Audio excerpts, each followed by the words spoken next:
What's going on, Sindra?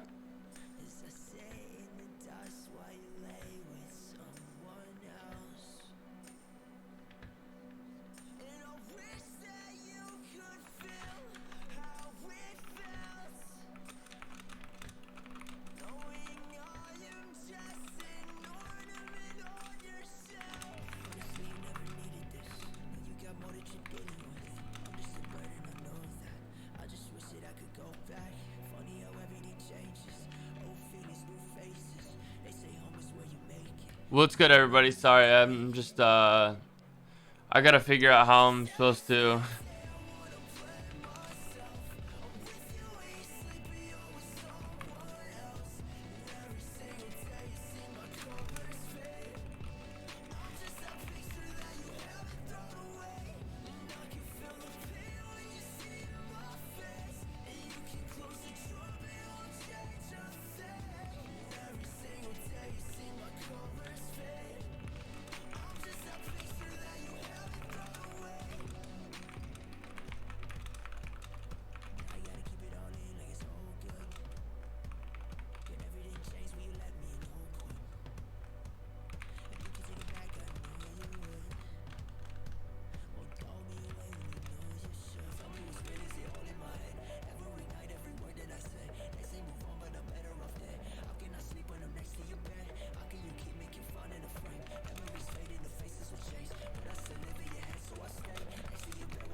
What's going on, chat?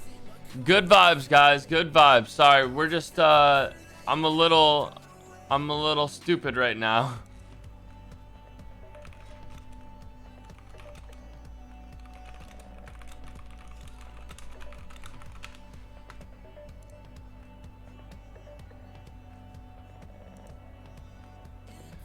Okay, I was just confused on how me and the doc himself will be you know, talking together. What's happening, Kobi? What's up? How's everybody doing? Happy holidays, everybody. You know, this is a sponsored stream, obviously, from Ambetter. Their mission is to help you guys out. Now, you guys might or might not know who Dr. K is. He is, you know, a licensed psychiatrist that sorry, I'm managing this really quick, but he is a licensed psychiatrist, and me and him will be going over, you know, like what my experience is, and then we will be taking questions from you guys. Obviously this is a sponsored stream, but you know, this is something that means a lot to me, and I think it's going to help you guys out a lot as well. So, welcome, everybody. Welcome.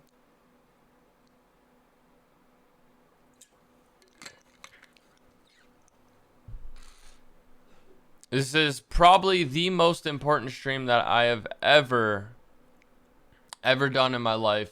I will not be saying, you know, thank you for the bits or thank you for the subs, as I will be focusing on talking about what we need, you know, what we need to talk about. So, towards the end of the stream, you know, I will thank everybody.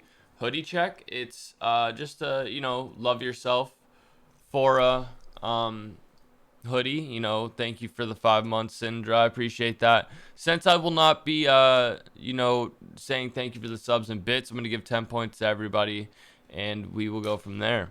If we have a hype train and stuff, I apologize. Yoki, thank you for the tier 1. I can just say thank you right now, but great initiative, my guy. I mean, like I said, this is one of the most important streams in my life. I truly care about mental health, and you guys know that. So, sponsored stream, and we're grateful to be sponsored by Ambetter, which is America's #1 healthcare marketplace health insurance company. we were really happy to work with Ambetter for a couple of really important reasons. The first is that all Ambetter plans include mental health coverage, and Ambetter is really committed to improving access to healthcare and committed to helping their patients get healthy bodies and healthy minds. So we felt like Ambetter's mission was very much aligned with our own. I know we at the beginning of every stream we just talk a little bit about how, if you have a question or concern, please go see a licensed professional. And unfortunately, what really gets in the way for a lot of people in the United States is access to care. So we were happy to sort of partner up with Ambetter and sort of share some information with y'all about how to get health insurance. A couple of other things that we really like about Ambetter is that they tend to have very good plans for freelancers. So as our economy is evolving, a lot of times people traditionally get health insurance through their employer, which Ambetter absolutely offers, but they tend to have really strong plans for freelancers. And we're really happy for that because a lot of our community and audience are freelancers looking for health insurance. So just a reminder, this is a sponsored stream, and hopefully we'll hop in with Kobi in a second. I am right here, brother. Awesome, dude. How are you? I'm doing great. Actually, brother, Doc, how you doing? Good. Let me just make sure I pop on my headphones. Yeah. So let's so I understand we're going to be taking questions. Kobi, do you want to just introduce yourself a little bit to everyone? Yeah, so pretty much I just play video games, specifically Apex Legends. That is pretty much what I do. My camera is kind of doing something weird, but so pretty much I just play video games, and it was until a couple years ago where, I really wanted to help people that are going through, mental health issues, whether it be, ADHD, whether it's minimal anxiety or severe depression, whatever the case may be, helping people not only made me feel better, but it's just something that I've always wanted to do because my family has all dealt with this, including myself, with severe depression and leading up to, the rock bottom.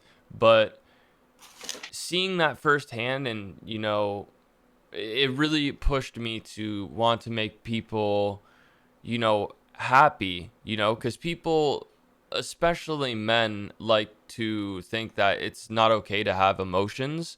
I don't know why it is, but because, you're a male, a lot of people think, hey, he can't have these emotions, but that's what, kind of builds up this, it bottles everything up, and then, that's where things start to happen. But pretty much, to just quickly introduce myself, like I said, I've been playing video games for about my whole life since I was like 6 or 7, maybe even 5. But I've been streaming video games for about 7 years, 6 years now. I've been doing YouTube for about 9 to 10 years, all video games. And like I said, just as of a couple of years ago, I really took the step into really personally knowing my community and helping them when they have no one else to go to, because there is people out there that don't have anybody to go to. So Wow. Yeah, so Kobi, what I'm hearing is that you've had your own personal journey with mental health. It's been a really important journey for you, and now you're really dedicated to helping other people through their journeys. absolutely. Awesome, man. So, yeah, man. So, thank you so much for sharing a little bit about your perspective. So, what our hope is today is for Kobi and I to kind of field questions from chat. Y'all can ask about whatever y'all want to. I've seen Kobi already. Your comment about men not being allowed to feel emotions Yeah. has really resonated with a lot of people in chat. And one person was kind of saying that men are allowed to express really one emotion, which is anger. What do you think about that? I think that is one that, anger is something that everybody has, I'm not saying everybody is bipolar, but everybody has any emotion, right? So whether it's anger, whether it's sadness, whether it's whatever the situation may be, um, I would say males tend to have a lot more anger. Um, Kobi, I'm getting a technical support issue from Ryan, which is apparently your camera has gone out. yeah, well, my camera's on stream. It's good, but it is not the quality that it's supposed to be. It's a little, it's kind of like pink and, uh, okay. I'm gonna try something real quick. I'm gonna disable the camera really quick and try to see if I could fix this. Just disable and re-enable the camera. Okay. Um, yeah, I don't know what that was. That happened when I tried to put my camera on Discord. 1 second.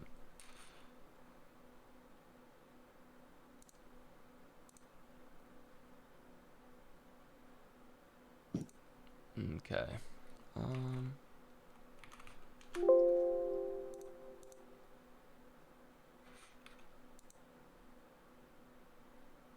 okay, let's see if this fixes it. Hopefully it does.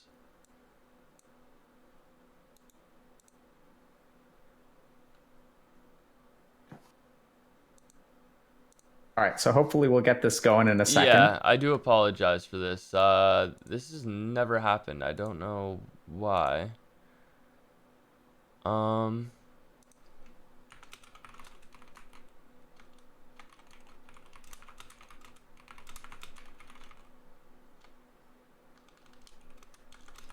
yeah, one All moment. right, chat. So while you're working on that, let's Yeah, I could still talk while doing this, so. So some people are kind of commenting about just anger being used to cover other emotions. So Yeah, we can talk. of course. Why don't you, if you're working on the tech support stuff, Kobe, why don't you just take a minute to do that Okay, and just get that up and running, absolutely. and I can kind of talk about this. Okay. So I'll take this one, and then maybe we'll kind of hop back into a conversation. Yeah. So in my experience, generally speaking, a lot of people, especially men, will feel one emotion very easily, which is frustration or anger. And frustration or anger are what I call umbrella emotions that sort of cover other emotions. And oftentimes, if you kind of follow the anger back to its root, so you can do this by asking someone, what are you angry about? And then it'll kind of like go, if you ask that question and you kind of follow the anger back to its root, you'll find that there's some kind of other emotion there. Oh, bug. Like shame or embarrassment, resentment, things like that. So for example, I was working with someone who, really resented being in a relationship for a long time. And after they broke up with their partner broke up with them, they were very angry about it. And they're like, I'm so angry with myself for wasting so much time. And so if Absolutely. you're thinking about being angry with yourself for wasting time, what is that? That's like resentment, right? That's a good example of like what resentment looks like. Yeah. I'd Yeah, and say I'm seeing that. your Yeah. camera seems to be intact. You may just want to Yep. fix the Yep. I got it the. all taken care of. Apologies for the technical issues, but There we go. yeah, absolutely. Relationships are one of the I'd say largest things in our generation that makes not only males but also females have these emotions, and males definitely get angry with either themselves or their partner for whatever situation had happened. If someone were to say the female was unfaithful, then the male would obviously be very frustrated and angry and have that anger towards whoever was involved. So that is definitely 100% a thing. Yeah. So I think we've got a question from chat. Yes, you can ask questions, So guys. Prime Gaming Jack Farsity asks, how can I breathe better during my day-to-day life? Any cues or things to think about to decrease anxiety when I can't meditate? Um, Is that Honestly, something that I do, which I learned recently, I'd say about maybe 5 years ago or 4 years ago, when I was having panic attacks, about three, five, even up to six panic attacks a day. I'm talking 30, 45-minute long panic attacks. Um, One thing that helped a lot was finding my breathing technique. Now, my breathing technique might not help for, somebody else, but the same thing with my mother. She developed having panic attacks from trauma recently, and she wouldn't admit that it was a panic attack that she was having, but once she accepted it and began to realize that long, deep breaths in certain patterns will help decrease that, because during these anxiety and panic attacks, you have your heart palpitations. You think you're nauseous. You think you're gonna die during panic attacks, and it could be as severe as that, or just minimal anxiety in general. Just breathing can do so much. It could even release pain or any tightness in any spot of your body, Breathing in, say you have stomach pain, cuz your mind and your gut work very alike. So, if you're going through anything mentally, being able to have a breathing technique is a very good coping mechanism to kind of minimalize what you're going through. Yeah, so I think like Kobe said, discovering what breathing technique works for you is really, really important. So there are a couple of things to just understand, like kind of scientifically. Yep. The first is that generally speaking, the length of exhalation is going to correlate with the speed of your mind. So if we think about the moods that we have where we're rapidly exhaling, those tend to be very, very active moods. So if I'm angry, if I'm excited, if I'm aroused, like all of those, well, actually, aroused is going to be a little bit different. But if Yeah. I'm angry or excited, I'll have rapid exhalations. So if you want to calm down your mind, generally speaking, what you want to do is reduce the length of your exhalation. The Mm-hmm. second thing increase the length of your exhalation. Yeah, long and slow. Absolutely. The second thing to recognize is that the relationship between mood and breath is reciprocal. So if I feel a particular way, mood wise, my breath will compensate and it'll sort of adjust my breathing. The cool news is that it's a two-way street. So if you actually slow down your exhalation, then your mood will actually alter as well. And so I would say that we teach alternate nostril breathing a lot. So I think alternate nostril breathing, or now it's sort of being rebranded as cardiac coherence breathing. So there are more studies on that technique. It's the same thing, but when you kind of alternately breathe through each nostril, that's been shown to really slow things down, and I found it very, very effective for patients with anxiety and panic attacks.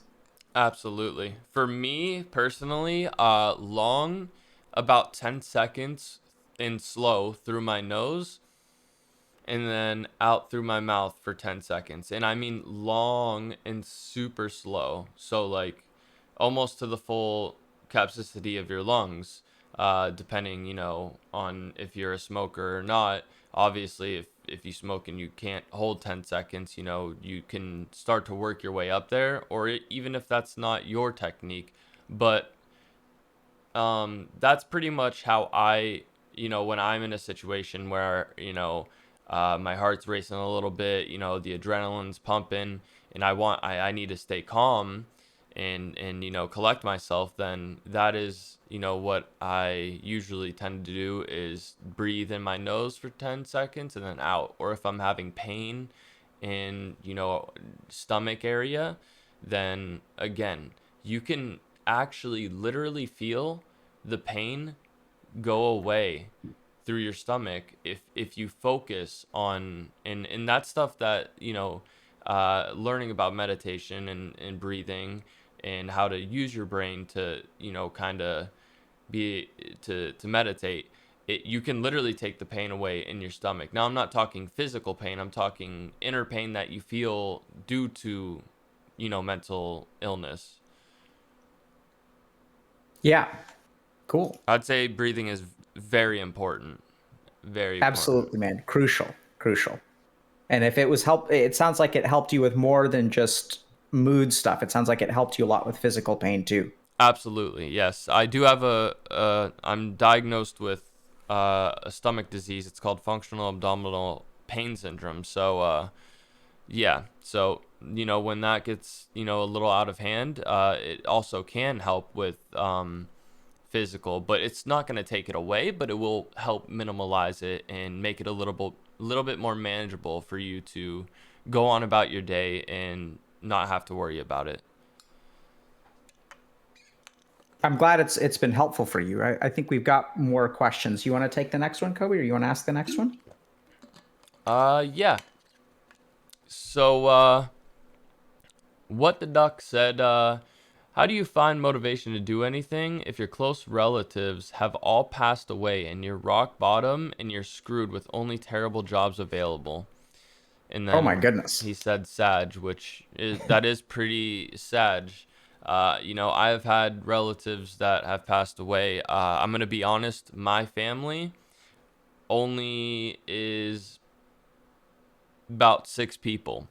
I had lost my uncle, my cousin, my brother just had a baby girl, and she passed at 5.5 weeks old. So, to be honest, my family is just me, my mom, my brother, his wife, and my girlfriend, and that's it. So, I mean, I wouldn't And say I have I wouldn't say I have nobody, but, when you're at rock bottom, you tend to think about a lot of negative thoughts, and you want to try to stay positive. Even if these jobs are terrible and you don't have the experience to get the job that you want, there has been times in my life where I have to I've worked at minimum wage or less at certain places just to make sure that I can help. I can contribute. I've lived in extreme low poverty my entire life, and in fact my mom went bankrupt just to get me a good high school degree, and then we had to go live in a $3,000 trailer for years. So, um for that question, even though the jobs that are available and they're terrible, you can either try to find one that you can actually, get through the day and be like, okay, I can do this.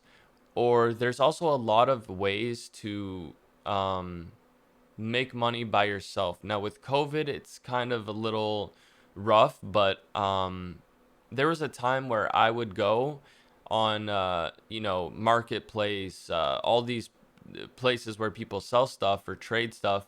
I would pick up these couches that, people don't want to sell. They just want to get rid of their old couch. They got a new couch. So I'd get these couches and I would rent a pickup truck, and then I would go ahead and, pick up these couches for free and then sell them for $100. And I was making, anywhere from 1,000 to 3,000 a week doing that. Just having a friend help, and you can just pick up and drop off these couches, clean them, and that's just one thing. People, you can do a lot of things. That's just an example, of course, but I mean, if sounds like some hustle.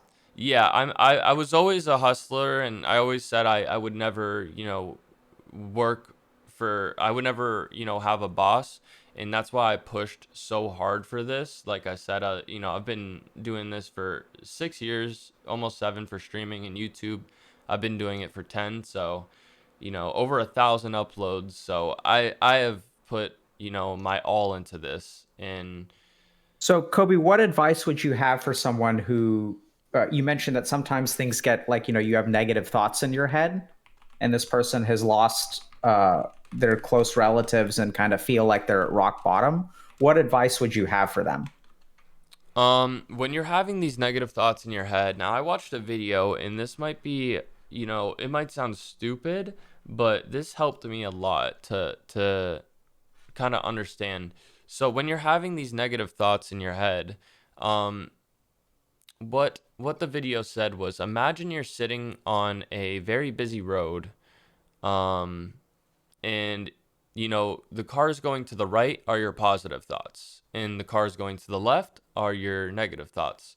When these thoughts are going through your head, you want them to just go through and pass, because if you hold on to that negative thought, then you know then you're going to cause a 5, 6 car collision in your head, because you're going to be thinking of just the negative, the negative, the negative.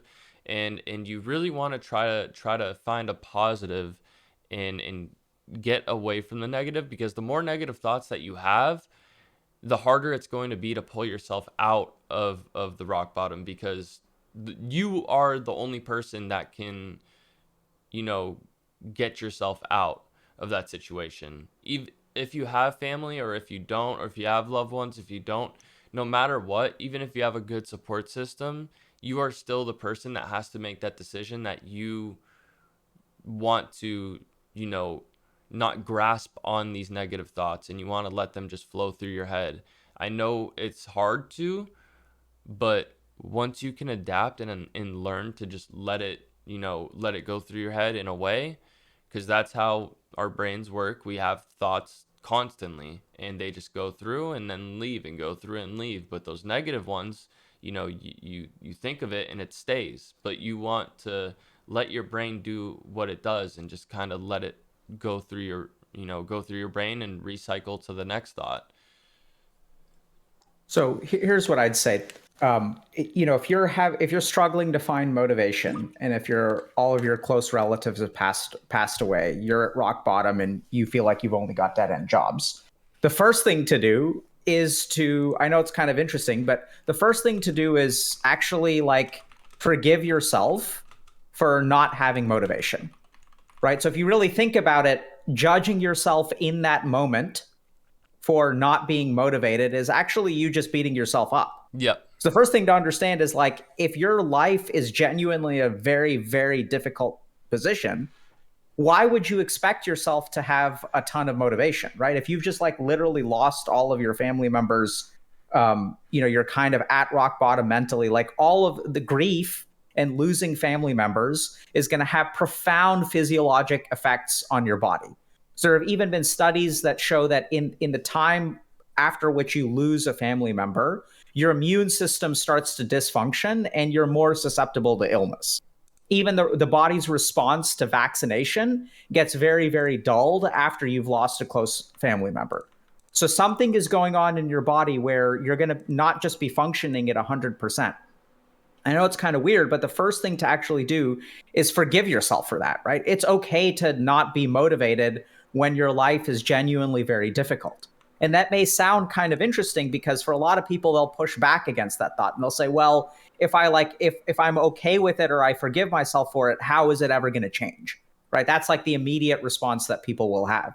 And that's where like it'll change as you start to get motivation. And this is the tricky thing, because if you beat yourself up for not being motivated, that is in and of itself a negative thought that will propagate the feeling that I am at rock bottom. So that's a left turn in Kobi's model. Yeah. The interesting thing is that forgiving yourself and saying, hey, it's like understandable that I'm not super motivated because I've just lost a bunch of family members and I have a dead end job. So like, how inspired could I actually be? That is actually forgiving yourself. It's self-compassion. And that's actually a positive thought. And over time, if you're a little bit careful, you can start to cultivate more positive thoughts. And this is where, if you've got a dead end job right now, like that's okay. Like sometimes we need dead end jobs. Mm-hmm. My first job was like serving ice cream. And you could call that a dead end job. I still learned a lot from it, but like that job did not have any, opportunities for growth or expansion or anything like that, which is okay. It's the job that was available to me at the time. It's the job that I had to take at the time. And so over time, as you start to, first of all, forgive yourself and like stop beating yourself up for not being motivated, that will sort of start to fan the flames of internal motivation, because motivation doesn't come from beating yourself up in a negative headspace. It actually comes from inspiration, which in turn, in your case, is probably going to come from forgiveness. So it's okay to not be motivated. Give yourself a little bit of time. Give yourself a little bit of space to grieve and mourn and even feel sorry for yourself. Right. And then, that'll slowly over time, it may be a little bit paradoxical, but hopefully that'll lead to motivation. I agree. Cool. So I think we've got a couple other questions. You want to pick one, Kobi? Yeah. Let's go with let's see here. Subtle Aimbot says, ask him about mammalia diving reflex. The body selectively shuts down parts of the body in order to conserve energy for survival, including heart rate. Huh. Yeah. So there's a really interesting thing called the mammalian diving reflex. Yeah. Which is are you familiar with this at all, Kobi? I am not. Cool. Is it similar to the fight or flight response, or Sort of, yeah. Okay. So it's interesting because it's actually the opposite of the fight or flight response. Okay. So the reason why it can be so useful is because if we are in a fight or flight situation, which is kind of what you're in when you're anxious or having a panic attack, you can actually activate this physiologic response called the mammalian diving reflex. And so there's a technique that I'll use for patients who struggle a lot, especially even with like triggering trauma and panic attacks and things like that. If you look at trauma, anxiety, and panic attacks, the common element between these three things is going to actually be a flight or fight response, like you were mentioning. So you're going to get a burst of adrenaline. It'll activate your heart rate, increase your blood pressure, increase your respiratory rate. So you'll be hyperventilating. Your heart will be beating super fast. You'll be in sort of like survival mode. And the cool thing is that mammals have a diving reflex, which is that when we go underwater, something triggers that actually slows down our respiratory rate, right? Because we're underwater and we don't want to be rapidly breathing. Right. As a result, slows down our heart rate and actually stops sort of that fight or flight response. Now, the mammalian diving reflex is called the mammalian diving reflex because it tends to get triggered by going underwater. Now, a lot of us don't actually have access to, pools of water that we can jump into every time we have a panic attack. But the cool thing is you can trigger the mammalian diving reflex by placing your face in cold water. So if you have a bucket or even a sink, you can actually dip your face into the cool water for even a few seconds, and it'll actually trigger the diving reflex. So a powerful technique that I use when I was an inpatient psychiatrist and working with hospitalized patients was we would have ice buckets that patients could go and dip their face into, and it would trigger, it's called ice diving, and it would trigger this mammalian diving reflex, and as a result would kind of shut off the panic attack and really help people sort of get their mind in order. And the cool thing there is that even the thoughts in the panic attack are physiologically driven. So there's a lot of data that shows that adrenaline speeds up your thoughts and also increases the severity or danger of thoughts. And if we kind of think about this, like when we have adrenaline in our brain and we see, let's say, a snake like lying in the grass, we get a spike of adrenaline, and then the danger that the snake represents becomes amplified in our mind. The snake may not even be alive, but for a few moments, that adrenaline is going to make this hypothetical fear of a snake feel very real and feel very dangerous. And that's absolutely mediated by adrenaline. So the cool thing is that when you have a panic attack, if you're having a lot of thoughts, which in panic attacks, the dangers that your mind comes up with feel real. They don't feel hypothetical. We can actually stop the impact of that panic attack by physiologically engaging the mammalian diving reflex. So it's a really powerful technique that sort of physiologically changes our state of mind. I've actually never heard of that, but it does make sense because during, when I had episodes daily with 6 to 8 panic attacks a day, I would put a very cold washcloth over my forehead, and that would help. So Yeah. that's not obviously, the full, reflex, but I do see where that would help because, even when people are sick, sometimes that helps. Or if you have, a high heart rate or a fever or stuff, just a cold washcloth on your neck or your forehead can help. But I actually never knew about that. That's really interesting. Yeah, Because it is a very cool discovery that people have made. yeah, because panic attacks, obviously, there's no triggers that can, there's triggers for trauma and stuff like that, but with panic attacks, they can happen while you're driving, they can happen while you're watching a YouTube video, they can happen whenever, right? So Absolutely. that's very interesting. I've never heard that ever, and I've seen over 10 different psychiatrists and psychologists and never ever heard that. That Yeah, is it's interesting. a key tip. You want to grab another question, Kobe? Yeah, yeah. We can get this one right here. How does one go about getting their family to understand more about mental health? For this one's by Only Eve TV, and then she says, or at least believe it is a thing because my family doesn't believe that depression and anxiety exists and just brush off subjects of mental health. Now, this is a thing that in past generation and even in our generation still, some religions and stuff like that, some parents in general, they don't believe in mental health, because the way they were raised was different from the things that you're experiencing. So, a lot of families do kind of say just toughen up, get over it, that type of message, but um you know it's really hard for your family to understand what you're going through because you know everybody has their own story, their own, everyone's a different human. So to show someone who's never experienced mental health and to try to explain to them, the feelings that you're feeling, that it's nonsense to them. They think you're crazy, but you're not. And it's really hard, especially when you don't have a support system or someone to talk to when you're going through depression and anxiety, and your family's just telling you no, like, get over it, it's nothing, like, you're fine. Like, I feel bad for those who have to go through that because mental health is I mean, it's only increasing more and more every single year. People who are experiencing mental health, and it's crazy how a lot of parents don't understand the depths of mental health. Yeah, so Kobe, I'm a little bit curious when I understand that you have had some struggles in the past, and how did people respond to you? I mean, were they understanding, or how did you Um, manage that? so at first,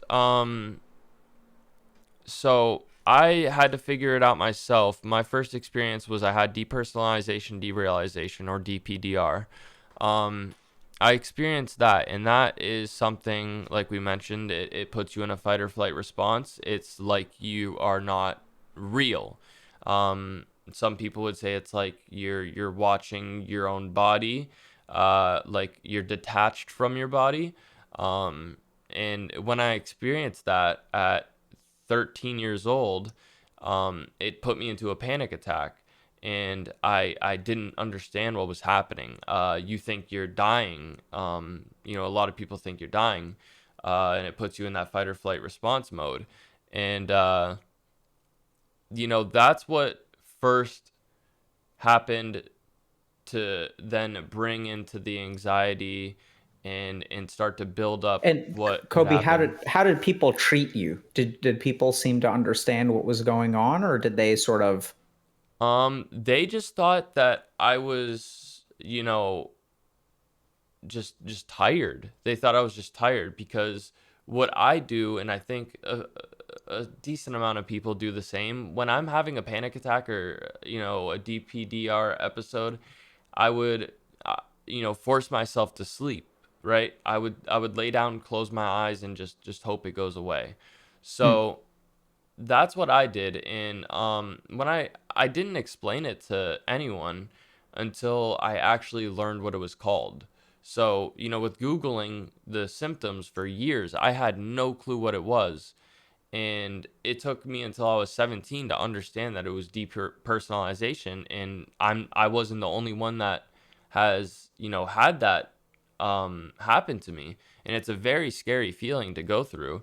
And So I'm once, hearing that people sort of didn't really understand. You didn't understand what was going on. People around you didn't understand what was yeah, going on. They thought it was just you being tired yep, because you discovered a way to cope with it, which was kind of like laying down because you didn't know what else to do. yeah, exactly. So, and Yeah, then eventually I told my mom about it because, it's just me and my mom. My dad had split. They split when, I was 12, but so my mom is like my sidekick. So I told her, around when I was like 16, 17, uh, that I was going through these things. Now I had seen a psychologist, but I seen him as more of a therapist at first because that's what he was at first, and then he became my psychologist now. But I seen him, and I told him my full life story, which I'm obviously not gonna go into details, sure. but he was like, wow, like he was in shock of what the things that I've been through. And I'm not trying to say that to be like, oh, I had such a bad life, but you know everyone has their own story. So that's when I first was seen, and it felt good to know that someone else understands that I'm going through something mentally. And I thankfully didn't have the trouble of the ones around me not understanding mental health because Okay. So then maybe I can jump in and kind of talk yeah, about that if yeah, that was. So what I'm absolutely. hearing is that you actually, one of the things that you can be grateful for is that people actually did understand you. Yes, and So, the so reason of that is due to my mom's medical issues. She has mental health issues as well. So, you know, okay. that So was easy for it me. in the event that people are not in a similar situation. So I believe the question was, um, how do I talk to my parents about mental health if they sort of don't believe in depression and anxiety? So this is where, unfortunately, it's a little bit tricky, but I think I've helped a lot of people kind of through this process. So here's the first thing that I'd say: set your expectations. So there's a saying in my native language, "Pes agar bhagvat," which means reading the Bible to a buffalo. So it's not necessarily about the Bible or any other religion. It's just sort of this idea that there's certain situations where what you say people are not open to listening to. So the first thing to understand is, are the people that I'm talking to, is explaining mental health to them going to be futile or not? Like, are they open-minded about it or not? If Right. so, first thing you've got to figure out is, like, are they willing to listen or not? Because if they're not willing to listen and you make that judgment, and a lot of people are very reluctant to accept that, you're in for like a world of hurt. You can still work on them, so we'll kind of talk about that in a second. But Yeah. the first thing to determine is, are they open minded about it? If they're open minded, you can kind of share your experience and sort of say, hey, this is like what my life experience is like. What do you think about that? But if they are closed minded, I would start not by explaining anything, because they're not ready to listen, right? They're not ready to like actually hear. Or when you've tried to talk to them, they've like countered what you've said instead of like trying to understand your perspective. So, interestingly enough, if you're in that kind of situation, the right move is to ask questions, not make explanations. So, I would start with a question about, hey, have you heard that like people are more mentally ill than they used to be? And if your parents haven't heard that, you can say, for example, like 2 weeks ago, the US Surgeon General released a report about how youth mental health is in crisis. Have you seen that report? And your parents are going to be like, no, obviously. Like, who the hell reads the Surgeon General's reports? Yep. And then what you can do is you can ask them, well, like, what do you think about that? So like, don't try to convince them of anything, but just start by kind of asking, like, what do you think about that? Like when the Surgeon General releases a report that something is in crisis, how do you understand that?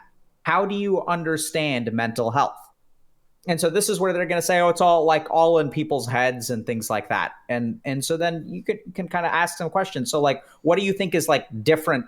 Like, what does that mean? It's all in their head? Because that's sort of true, right? It is mental health.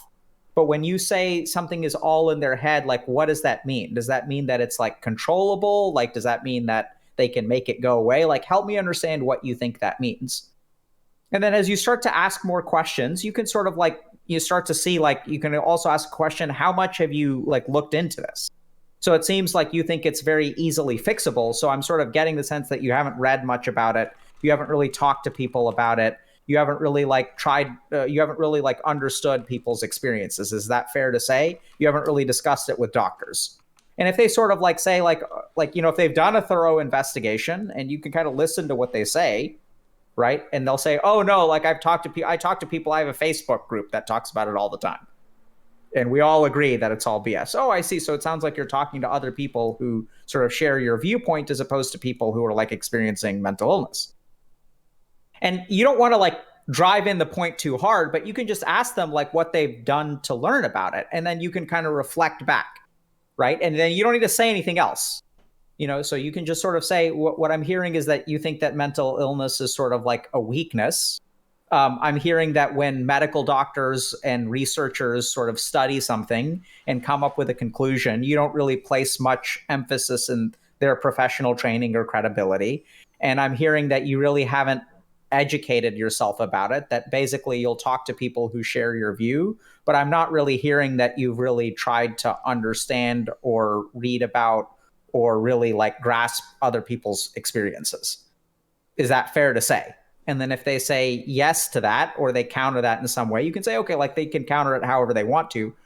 But you can say, okay, I'm hearing that you don't really like educate yourself. That's okay. Like now I understand, why our perspectives are different, and then you don't have to say anything else.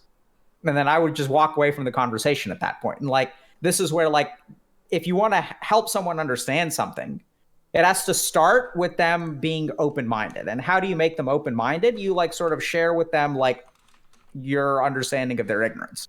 You don't have to say you don't understand mental illness or anything like that. Just repeat back to them whatever they tell you, because if they really don't understand mental illness, they're not going to have looked at any of this stuff. At some point, if you want to, you can tell them, if you're interested in understanding my experience, because I do experience depression and anxiety, I can see why you don't get it, because it sounds like you've never really experienced anything like that before.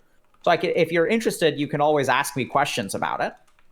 And then they're going to say that then and there, yeah, tell me about it. Tell me about it. But they're not really open-minded. You can say, yeah, I'm not really interested in answering questions right now, but if you're really curious about it, you can ask me tomorrow. And then they're going to be like really confused, because they're like, no, just tell me. Like telling me is the right move, right? So just like tell me about it now. But they're not really interested in it. So you want the question to come from them. Like you don't want to like say, hey, ask me questions, then they ask the question. Just give it 24 hours. And then if they approach you in the right way, you can start asking questions. Answering them. But the cool thing there is by doing that, what you've managed to do is get them to ask you questions, which then you can answer, as opposed to shoving the answer down their throat when they're not ready to listen. That's and if really they, good way to put it, honestly. Right? So you want them to come to you with questions. And if they don't come to you with questions, that's totally fine. Now you understand this person is not interested in listening.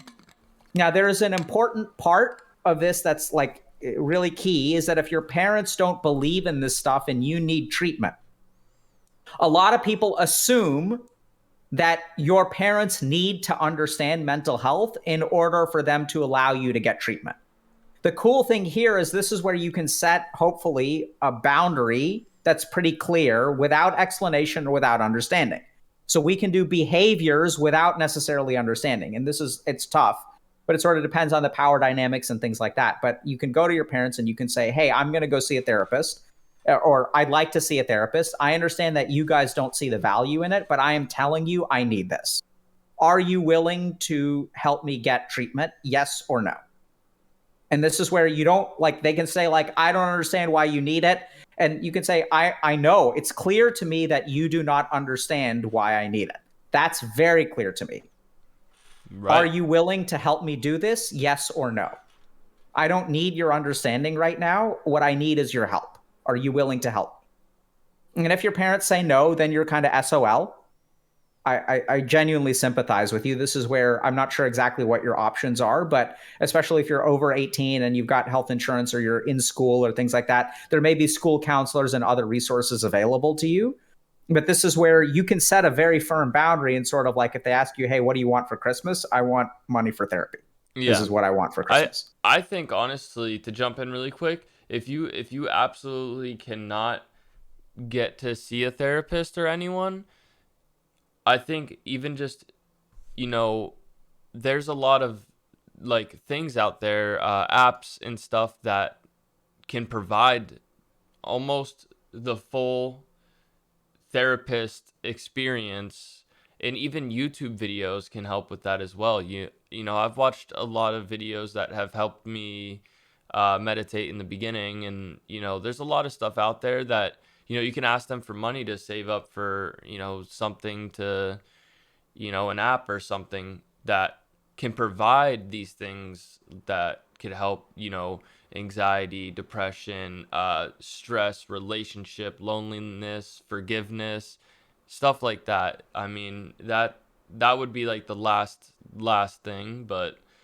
Well, so Kobe, I'd like to kind of clarify a little bit. So when yeah. you say the therapist experience, so Hmm. this is where things get a little bit interesting, Right. because there are a lot of things out there which have been shown to reduce symptoms of depression or anxiety, Yeah. even if those things are not treatment.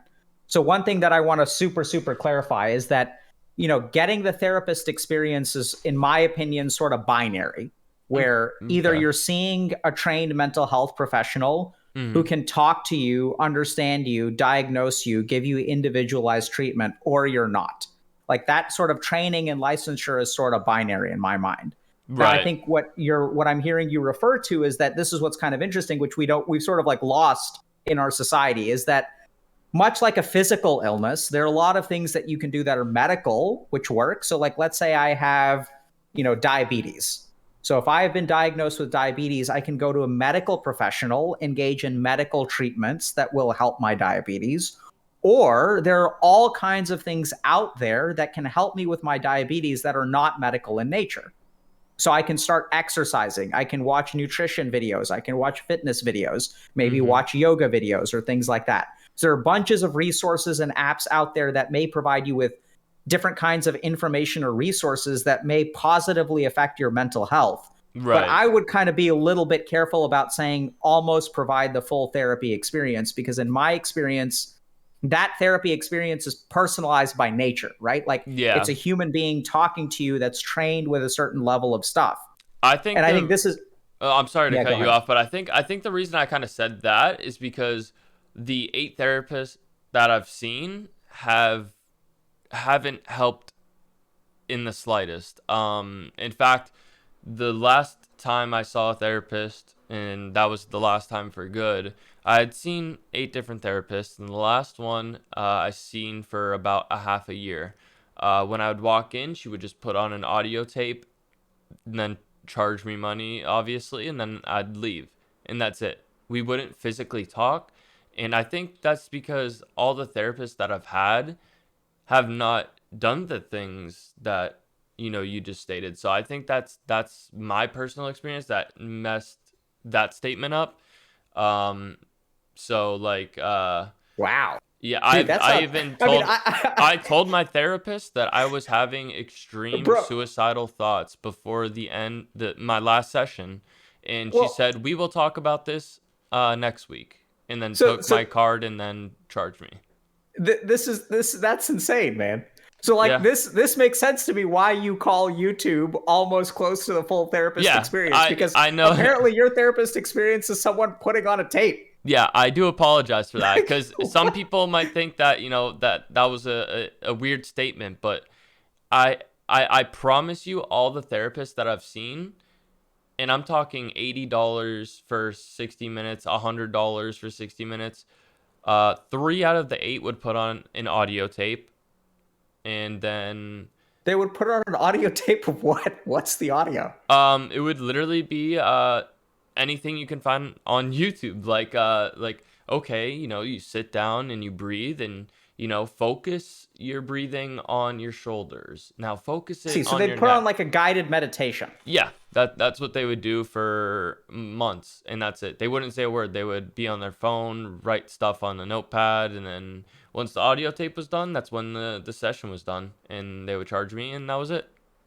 So I stopped seeing a therapist, and what I did is I got a journal, and I started writing down how my day was, and that's kind of how my coping mechanism turned into. So I guess my experience, it, like I said, we need to reiterate that I'm not a psychologist, I'm not a licensed psychiatrist or anything, but my personal experience is different from a lot of others, and some people may experience what I've experienced, but I just have never had a good therapist, to be honest. So Well, I just write I'm in my super journal. sorry to hear that, Kobe. I mean, I am shocked that you've had 8 therapists that have all been equally, playing stuff on YouTube. Like, I'll do guided meditations Right. with patients of mine, but when I do a guided meditation, like, I'm doing the guiding, like I will be speaking Yeah, I don't and they wouldn't even personalize it speak to to the me. person. Yeah, You know, I don't think I heard her voice until the 4th session. So that was a month. So well, I heard her that's voice bizarre, when she man. would ask me for my card, but yeah. So I guess Yeah. my So statement was a I little just different because of my experience. So I do apologize for that. no. I mean, I YouTube think will not give you that it's a experience. useful it's a useful perspective to have, and I think this is actually, in a sense, exactly why we're doing this stream, because so here's our, like, Ambetter is really committed to improving access to mental health care. Yeah. And so what I'm sort of hearing is that your access to care that was good was like very, very poor. And this is where it's like, it's really important to be discerning. Yeah. And I don't know what else to say. Like, I've never done that with a patient ever. Yeah. And Like, I've never played a tape for them, yeah, and at I all. wasn't, and I'm not looking for pity or anything, but that's just how my experience was from 17, and I'm 23 now, 17 to 23. People would say, "Hey, go try seeing a therapist," and I'd see one, and you know, it was just not good at all. Like, I have never had a good experience, so um, that made me then feel like, these therapists are, just doing it for the money, that's their job. But then there's the therapists that do care. There could be a therapist where I live that, would help me and truly cares. But, I feel like most of the therapists I seen were just doing their job and, trying to feed their family. I'm sorry to hear that. Well, it sounds like they weren't doing their job and trying to feed Well, they're they trying to didn't do feed. their Yeah. job. I'm sure I could find the audio tapes on the internet, but So I noticed we've been on this topic for a little while, and yeah. I see that we've got a lot of good questions. You Let want me to see grab if one? sure. So I see one with your name. They want your opinion. okay, go for it. From Trash, he says, Trash Mercer, he says, I'm just super curious on Dr. K's opinion or suggestions to help with the stress and overwhelming feeling you get being a single parent and trying to balance life and kids and mental health. So all that. Oh boy, so this is tough because I think I'm gonna, for some reason my autofocus is wonking out. Let's see if it works. There we go. So if you're a single parent and you feel super overwhelmed because you're trying to balance life and kids and their mental health, I think this is the kind of thing where, like, the pressures to raise a child in today's day and age are not designed to be done by one person.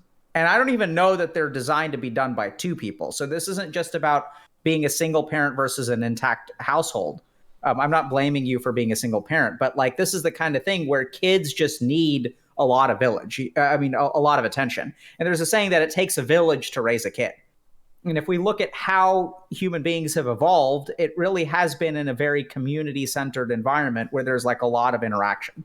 So I think single parents are facing a lot of challenges in the sense that if you are a single parent and you are responsible for the care of another human being, let alone multiple human beings, you're probably going to have to develop financial security for them. So that means you need a job. There's like all kinds of like household tasks, which like a household needs to run, right? Like you need to get groceries, you need to cook, you need to clean, you need to do laundry. And that in and of itself is like, if you are a single human, right, and you have no kids, even taking care of yourself, if you have a job and you have to cook and clean and do laundry, like that's most of your week. You don't have a whole lot of hours left over for, you have some time for recreation. And then on top of that, if you're a parent, like your kids are going to need, they're going to need to be woken up every day. They're going to need to be, prepped for school. They have to have help with their homework, help with like tests, making sure they study, making sure they don't play too many video games. Like in addition to dealing with their own depression and anxiety and things like that. I just honestly, I think it's like too much for a single person to handle. Like, I don't think we were designed to be, living in this system where the internet is so prominent and our kids are kind of glued to the screen and stuff like that. It's not a system that's designed for like solo play, right? This is single parents are a case of like, playing a 1v5 MOBA, but like it's a 5v5, but you're playing as like a single player. You have to like carry the whole team. Like that's literally what you're doing as a single parent. And carrying is absolutely overwhelming and is very, very tough. So a couple of super concrete things. The first thing that I would recommend to a single parent is that, structure is incredibly, incredibly important. So like if you can use habit with your kids to kind of like, create a clear structure, like that'll help save your sanity some. The second thing that I would strongly, strongly encourage is that you have your kids be as independent and responsible as you can. So what this means is like not doing their laundry for them, having them do their laundry with you, having them cook with you, having them clean with you as best as you can. Now, this is going to be tough because depending on how old your kids are, either they're not going to know how to do it, right, if they're like 2, or they may not be very helpful if they're 6 or 7, or if they're teenagers, they're not going to want to do it. So that's like really, really tough. But I think that sometimes, really recognizing that your kids need to be contributing to some of the basic stuff around the house is like really, really key. The next thing is once you've done those 2 things, hopefully you've got a little bit of time left over. And so that's like really important for sort of meeting your kids' like mental needs, right? So this is where doing stuff around in the house with them is going to help them feel kind of like supported and bonded in a positive way. But then sort of sitting down with them periodically and sort of like helping them, trying to figure out, hey, how are things going at school? What's going on with like technology use and things like that? Have conversations with your kids. And the last piece of advice that I have for single parents, and this is kind of weird, but it's okay for you to have needs. So it's also okay for your kids to understand that you have needs. So we're not saying that they should be responsible for your needs, but it's okay for your kids to understand that you have limits, right? Like you can't be like staying up till midnight every night and waking up at 4 a.m. to like pack their food and do laundry and things like that. There are times where your kids need to recognize, and this is important for healthy relationships as well, that for your children to grow up understanding that other human beings have needs, that parents don't need to be an endless source of patience and love and whatever, right? So you're allowed to like have needs. You're allowed to feel emotions. You want to try to express those emotions in as healthy a manner as possible, but you don't have to be perfect. You don't have to be divine for the sake of your children. And I know it sounds kind of weird, but I think that's actually healthy for your kids too.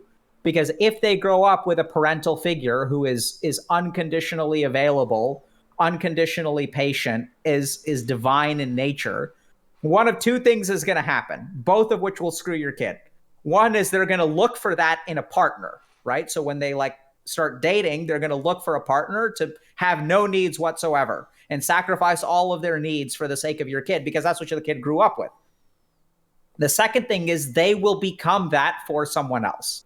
Now, that's super tricky because on the one hand, it could be awesome because your kid is so unconditionally patient. And if they find someone who is equally unconditionally patient towards them, that's going to be the best relationship in the world. But if they find someone who takes advantage of their unconditional patience, because what you have taught your kid is that it's not okay to have limits. It's not okay to ever say no. You should always cook, always clean, always do laundry. What you could really get is them winding up with a parasite for a partner. And why do they think that that's normal? It's because that's what they grew up with, right? In a relationship, there is one sacrificer and there is one beneficiary of the sacrifice. And so it's okay to have needs, right? You don't want to make your kids responsible for all of your needs. You don't want to parentify them and have your kids taking care of your emotional health, cooking for you, cleaning for you, things like that. Ideally, it's like a cooperative endeavor. But it's okay to let your kids know that, mommy or daddy needs like a little bit of time today. And I'm sorry, I don't have time to like do this thing for you. This is enough now. Mommy or daddy is getting upset. Y'all really need to start doing your own laundry. This is unacceptable. It's okay to have some needs yourself and set good boundaries.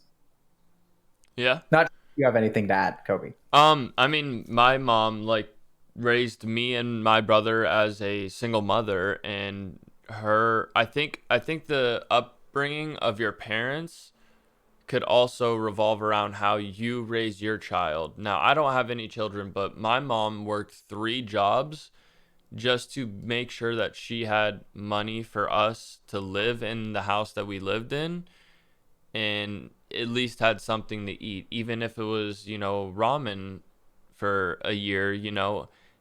She would make sure, we had a good Thanksgiving dinner. She would have to work overtime. She worked, 3 jobs until, just to get us up until our teenager years, I'd say, and begin to hang out with friends and start to work some jobs and stuff like that. But yeah, it sounds sorry, like speaking of my brother, did it. my brother just walked by. He doesn't live here, but he's dropping his dogs off, so I was distracted when I seen 3 giant dogs walk by. But yeah, so I mean, yeah, you nailed it perfectly. I mean, you said everything perfectly, but yeah. Yeah, it sounds like your mom really went out of her way to try to provide you with the best life that she possibly could. She cares about that a lot, and she always questions and doubts herself for our upbringing. But I mean, I try to reassure her all the time because she does have mental health illnesses as well, that she did a phenomenal job. I mean, with the way she was raised, I mean, she did great. But yeah, again, this is an Ambetter sponsored stream. I'm talking to Dr. K. He is a licensed psychiatrist, and he has helped many people. And as someone who just recently began watching his streams, I think he is one of the most intelligent people that I've talked to. And he honestly, just watching a few streams of his could motivate you to change your life for the better. I mean, do you realize, that you literally change thousands of people's lives? Like, that's insane. I really appreciate the high praise, Kobi. That's coming. That means a lot to me.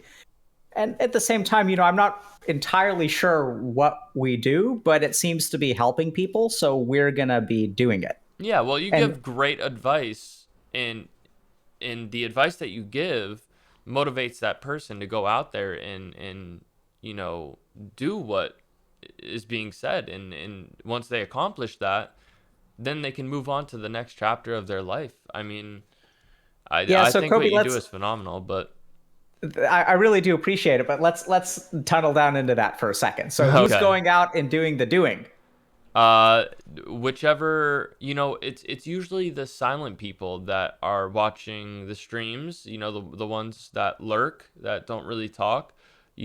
they're hearing all these things that other people are asking these questions, and they're hearing these things that they're going through, and all these Yeah, questions that are being I answered mean, end up relating to them, and then they can go on and use that advice to better themselves.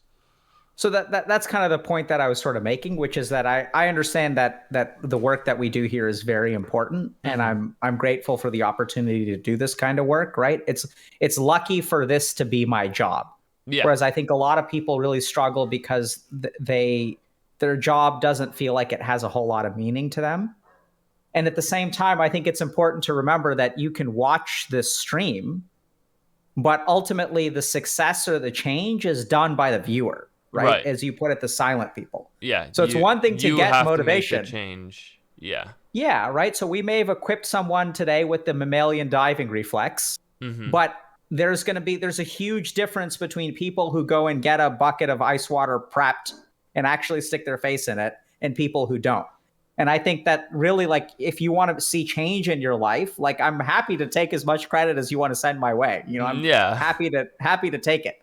But honestly, in my experience, it's like it's the person who's implementing the action. That's where the struggle is. And that's where the triumph is. Because each and every person out there, we can equip them with information. Right. But when push comes to shove, it's the people who are actually watching that have to make a change in their mind, right? They have to Yeah. make a change in their behavior. I mean, And you are that's the that's person that really where has the to make success the. comes from. Yeah. I mean, what do you think the success rate is? Because I believe it's pretty high. I mean, as someone who deals with these things, when I watch your streams, I mean, there's things that I have yet to learn, and I've done so much research, and I've been to so many places in 13 years. I mean, I When you say, how would you define success? like the success rate of just getting someone to have that final push, that okay, I'm going to do this, the So I want to get better moment. Do you like? yeah, so the short answer is, in a sense, I don't know, but there's a really interesting study that we're actually running right now, which is, does watching our content actually improve mental health? Because what we're detecting in our population or in our community is somewhere between a 10 to 11% improvement in mental health just from watching our content. So this includes like reductions in like Right. depressive symptoms, anxiety symptoms, things like that. I think The it really it will help people, go on and go see someone, when they were prior, they were, not sure if they wanted to, but after, maybe they do go see that person. But yeah, we can continue with the question. Sorry, I just wanted Yeah, to just say, I appreciate what you do, and cool, man. Well, I really thank do you very appreciate much. it. Um, we got a few questions here. Do you want to grab one, or do you want me to grab one? Sure, I can take one. Okay. So, let's take one. So, how do you deal with boredom? I feel recently like many things aren't fun, but I also have difficulty focusing on things, so it's hard to begin enjoying things. So how do you if you're bored and you have trouble focusing on, so like, let's just think let me put the question to you this way, Kobe. Yeah. So let's say I'm someone who's bored, and normally like the antidote to boredom is to like go and do something, right? Yeah. But if I have difficulty focusing on stuff and I'm bored, how do I navigate that? What do you think? Um, I mean, there's a lot of times where I'm bored. So if you're bored and it's difficult to focus on things, um, watching a movie wouldn't, it could help, but it might not, since you have difficulty focusing. You might not really pay attention to the movie, but you could, do something that, like, learning how to,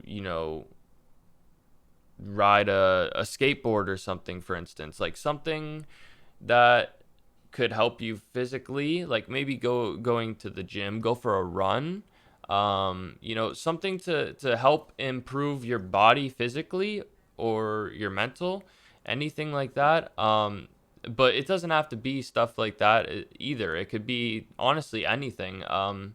it's the focusing part that you really have to kind of take into, you know, understand That that, you you have to know, focus on. yeah, you have to focus on the fact that you can't focus. So, um, I mean, like I said, for instance, watching a movie, it might be hard for you to focus on the movie, but going out and doing things where, you know, you don't have to focus, it's just physical and, you know, actually doing something, then I think, you know, that would be the best route to go. But you would want to try to find a hobby that, you know, that you could, you know, do like walking in the woods. You know, me and my girlfriend like to have a walk through the woods sometimes when we're bored.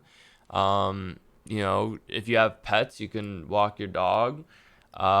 You know, it's the little things like that that can, you know, switch boredom to doing something, you know, where you don't really have to focus, you know, walking through the woods or driving, even going for a drive. I mean, I hope you can focus driving, but, you know, I like going for drives when I'm bored. I like to just, you know, go drive around, listen to music or put on a podcast and just relax. But I do So understand boredom because, especially with what's going on in today's world, you know, a lot of people get bored. So I would say try to find a hobby that you enjoy that doesn't take much focusing. So if I'm kind of hearing you, so like I'm hearing a lot of stuff about, you know, physical things, exercise, taking a walk, kind of getting out, taking a drive, right? Yeah, It's I yeah. think those are all excellent solutions, and it's interesting that you came up with those things as opposed to, let's say, reading a book.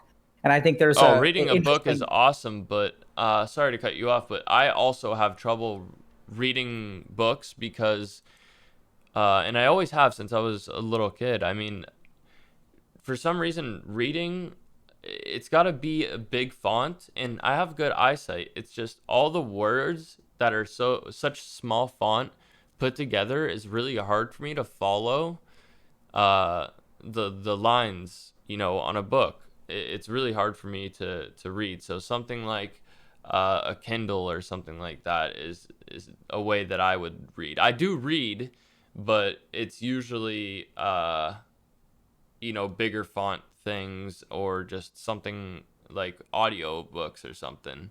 Because books actually do help a lot. I mean, reading is it's a good Yeah. hobby. You learn a lot from it, and you know, I think it's a good thing to do. But I have difficulty focusing on reading. But So I think I have sort of a slightly different answer that is yeah, oddly enough going to end up in the same place that yours is. And thank I you think guys it's for all the interesting how follows, you by kind the of way. I got there really do sort of appreciate it. instinctively. But so Enzo was Yeah, asking a question. If I'm bored and I have difficulty focusing, yeah, so it's like hard to begin enjoying things, like what do I do about that? So we have a saying at HG, which is good diagnosis precedes good treatment. So before you start jumping to solutions, which I think Kobe ended up with the right solutions, but before you get there, let's start to understand why you're bored and you have difficulty focusing. So this is a particular combo that is like really, really difficult to deal with, right? The boredom yeah. plus difficulty focusing. Boredom and difficulty focusing is really tough. That is Yep. really tough. It's really tough because normally the solution to boredom would be to focus on something so that you get less bored. But since you have that difficulty focusing component, you sort of can't solve the boredom. Yeah, it So then the cuts a lot question of is, things out, so you're limited. absolutely. So then the question is like, what's going on here? Why is this person bored and have difficulty focusing? So this really sounds to me like a classic case of like your dopaminergic reward system being all out of whack.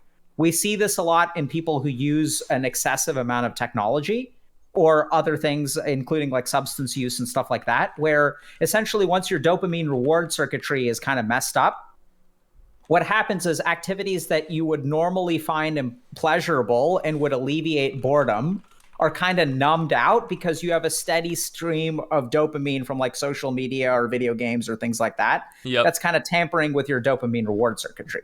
And if we look at things like, you know, a lot of content consumption platforms and stuff like that, And I think actually Twitch is honestly better in this way than many other platforms, because Twitch, you kind of like log on to a stream and then you kind of watch it for a while, right? It's not like 15 seconds of this thing and then 30 seconds of this thing and then 45 seconds of this thing. It's actually more long form content. Right. And so if you have short form content, what tends to happen is your dopamine circuitry gets messed up. And then what happens is activities that you would normally find enjoyable, you have difficulty focusing on. Because the cool thing about technology is that it takes the focusing part away from you, because it engages you so easily. The person who's creating the content or making the TV show or making the video game does the work of focusing your mind for you. And so over time, what happens as we like play a bunch of video games, our mind doesn't have to learn how to focus, because all of the attention grabbing is done by the high octane adrenaline pumping video game. And so if we do that for a long period of time, our brain sort of forgets how to focus. And then furthermore, since something is like bombarding our brain with dopamine, what's going to happen is our dopamine reward circuitry is going to get messed up to where things that are normally pleasurable no longer feel pleasurable, because we've been bombarded so much with dopamine. Yeah. And so this is sort of a situation where, I'd start by like figuring out, okay, why is this happening first? Because you can come up with solutions for boredom, but those are going to be generic solutions which may or may not work for you. So this is where I'd really say start by sort of understanding, is this a situation where, most of my day is spent with my attention being grabbed by something so that I don't even have to focus it. It's the focusing is being done for me. I can spend 4 hours on like social media without a problem. And is the other thing that's going on that I have a very high dopaminergic kind of mental diet. And if I do, then what I'm going to feel is like boredom, or I'm going to get distracted and things don't feel quite as enjoyable. It's going to be harder for me to read books. And then people may wonder, okay, so if that's the case, then what should I do about it? And that's what's so interesting, is if you look about essentially like you can do a dopamine detox. Yeah. And a big part of the dopamine detox is exactly all the stuff that you said. Going for a walk with your dog, going for a drive. It's getting away from technology, doing things that aren't necessarily like fun, and you don't even need to focus when you're going for a walk, right? Yep. You're just going for a walk. You're going to walk for an hour, and your mind can wander into wherever it wants to. But during that time, your dopamine circuitry is going to be resetting. You're going to be kind of absorbing plant aerosols and other good things for mood and anxiety. You're going to start to feel like a little bit energetic and invigorated, because you're going to start to get exercise. And there's all kinds of good things that happen in a walk. So like, for example, people don't sort of realize this, but all of the waste products from our legs, our lymphatic flow from our legs, actually gets pumped back up to our heart through exercise. So when the skeletal muscles in our calves and quadriceps contract, what they actually do is push the waste products back towards the heart against the flow of gravity. So what we find when people take walks is that it actually like helps them kind of like clean out even their legs and some of these toxic waste products, which will then sort of get cleansed by the rest of your body, which is what they're sort of, your body can take care of it. The problem is they're all pooled at the bottom of your feet because we're kind of sitting in a chair all day. Yeah. And so there are all kinds of interesting physiologic effects that will also start to compound and will help you kind of feel more motivated, more interested. It kind of gets the blood flowing again. And once the blood is flowing, it's easier to be less bored. I agree. Yeah. So someone's actually has a follow-up question. Can't you just lay upside down? So it's interesting because some people have tried to make health devices that involve laying upside down and expanding the spine and like all kinds of other stuff.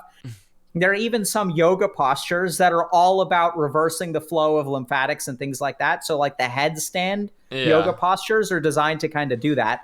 But this is where you can try to artificially lay upside down, but like are you, let's just think about what you're trying to do. I mean, you're trying to avoid going you're trying to avoid going for a walk by like laying upside down to take advantage of skeletal muscle, contraction that assists lymphatic flow. Just go for the walk, because you're going to get the 1,000 other benefits of going for a walk. You're going to get some blood flow to the brain, and that's about it. You'll be bored again in a couple minutes. But there's a question here that I actually I want to talk about really quick. Sure. Mixtello says, how do I stop constantly comparing myself to others? Now, this is something, when I tuned into your stream the other day, you were talking about, which completely, went right through my mind. I forgot about personality, that being involved with mental health. People that, what's the name of it? Personality, where people, are, they match their personality with someone that they are like related to, like an artist or something like that. I'm sorry, I'm not quite following. The term I- for it, where Imposter syndrome? no, where your personality, it's like a disorder It's a personality disorder where you're like a where you're chameleon? like where you're like comparing yourself to a certain person or Narcissism? I don't know, but I'll go into the question. Okay. I might be out in a different planet, but so how do I stop constantly comparing myself to others? So no, it's not bipolar. So comparing yourself to others, this is something that a lot of people, um, they see in like rappers or stuff like that. They see these artists, these musicians that make music, and they relate to it so much to the point where they themselves begin to try to be that person. You know, um, there's a lot of artists out there that have a huge fan base, and they try to mimic the life they live or the life that they have lived, and you know I would say that, I used to kind of have that situation years ago where, I would listen to an artist and be very related to that artist to the point where, I would kind of, do the things he did or stuff or do the things they do, whatever. But the way to stop comparing yourself to others, and I know they in this way they mean, um like a larger human, like a famous person or something. uh you just have to understand to be yourself. When did that start, and just kind of go back and reverse what made you change the direction of where you wanted to become this person, you know? So I mean, that's just something I wanted to cover because But I did have a point where where I like kind of wanted to be just like a certain artist or a certain musician or something like that. So because I listened to their music so much that it influenced me to do the things they did, and you know even if those things are not good, it could, push you down a bad road. So um the best way is to either just stop listening to that music if that's your case, or if you're trying to compare yourself to others in school, the top of the class, everybody, the popular kids, if you're trying to compare yourself to them, just be yourself, and I promise life will be so much more simple. And uh I but mean, Kobe, what if I don't like myself? if you don't like yourself, then you What have if to what if other find, people are just better than me? well, that's just what life is. There's Jeff Bezos, you got billionaires, trillionaires. There's people that are going to be better than you, and there's going to be people who have it worse than you. So you just have to accept who you are. And even if you can't accept who you are, you have to find a way to understand that you are who you are, and no matter what you do, you just have to express your feelings the way that you normally would, and don't try to be somebody else. Otherwise, you're just gonna have mixed personalities. You're gonna, you're gonna have yourself, and then this person that you're not, but you put on this show and this, personality that's not you. You know, the me by myself is me, but when I hang out with this group, I'm this person, or I'm this person.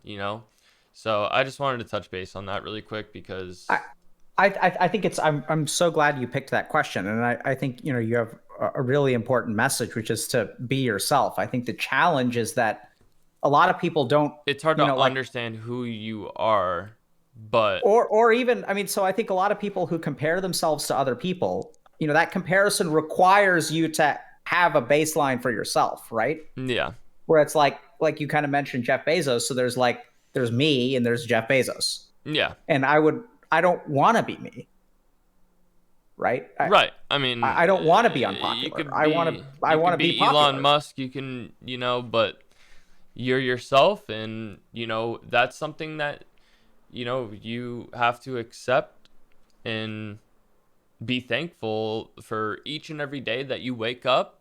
You should be thankful that you're breathing and you have the day to live.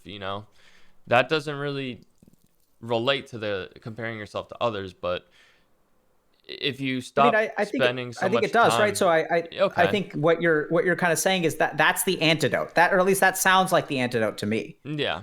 What I'm kind of curious about is, have you always felt this way? um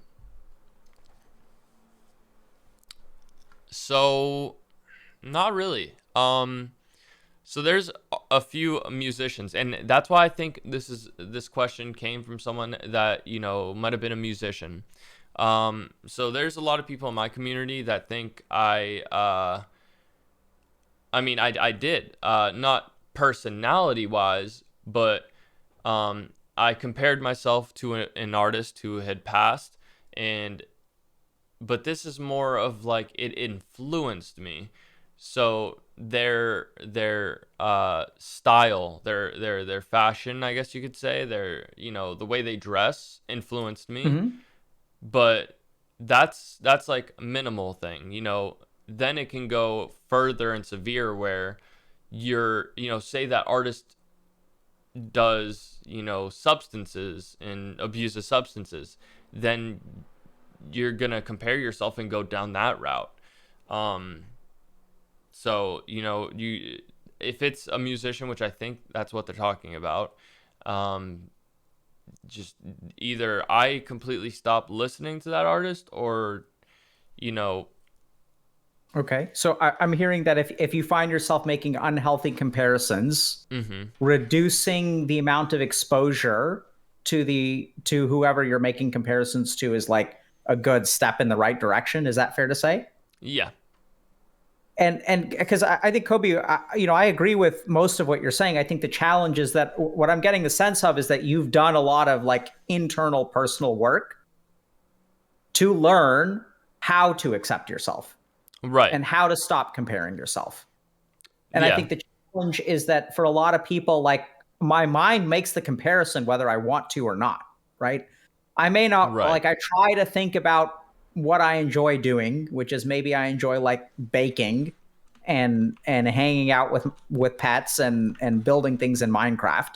But every day when I go to school and I'm sitting alone at the lunch table, I can like all those things, but there aren't dogs around, there isn't Minecraft around, and I'm eating cafeteria food. And I look around me, and what I see is like tons of people who are, laughing and joking and hanging out with each other. And then I find myself wishing, even though there's a lot that I can be proud of, I find myself wondering why I'm not like them. And it could be artists, it could be musicians, right? Maybe I'm someone who's interested Yeah. in making music and I listen to someone else's music and I kind of think that, like, oh, I wish I could make music like them. Right.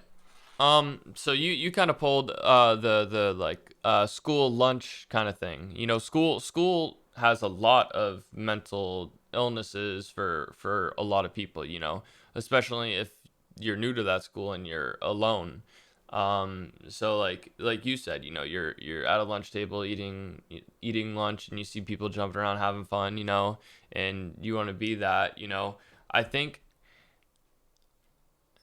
it's kind of hard for me to say because I was the one being like bullied in school, so I can't really be like, you know, I can't really say that I wanted to be somebody else in school.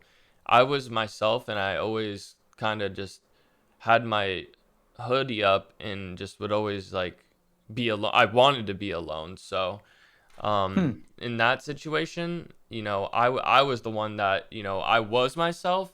I would just have headphones in and put my hoodie up and just avoid everything. Wow. So it sounds like you sort of used isolation Yeah. as a cope. Yeah.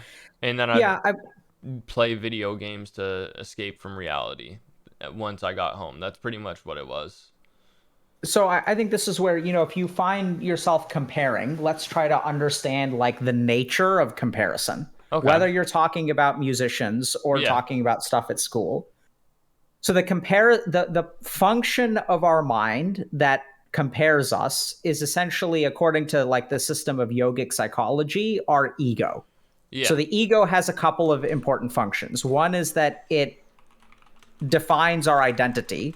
So when I say I identify as, let's say, a Twitch streamer or a doctor or a gamer or whatever, Yeah. that's like a part of my ego. And the other thing is that the ego makes comparisons. So it's not just that I am a Twitch streamer, but that my mind will tell me I am a better streamer or worse streamer, bigger streamer, smaller streamer. You know, so it'll start to make all kinds of comparisons. And so similarly, if you kind of like look at, you know, workplace scenarios or schools or whatever, this person is more popular than I am, this person is less popular than I am. In order to make that comparison, you have to have an identity. So do y'all see how like the identity and the comparison are interlinked?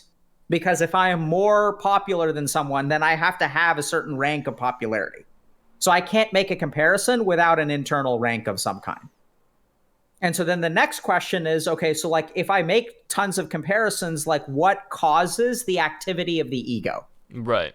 And this is where ego is the bouncer of the mind. It's the protector of the mind. I know it sounds kind of weird because sometimes it feels like it beats you up, Yeah, but no. ego only activates when you're experiencing negative emotion.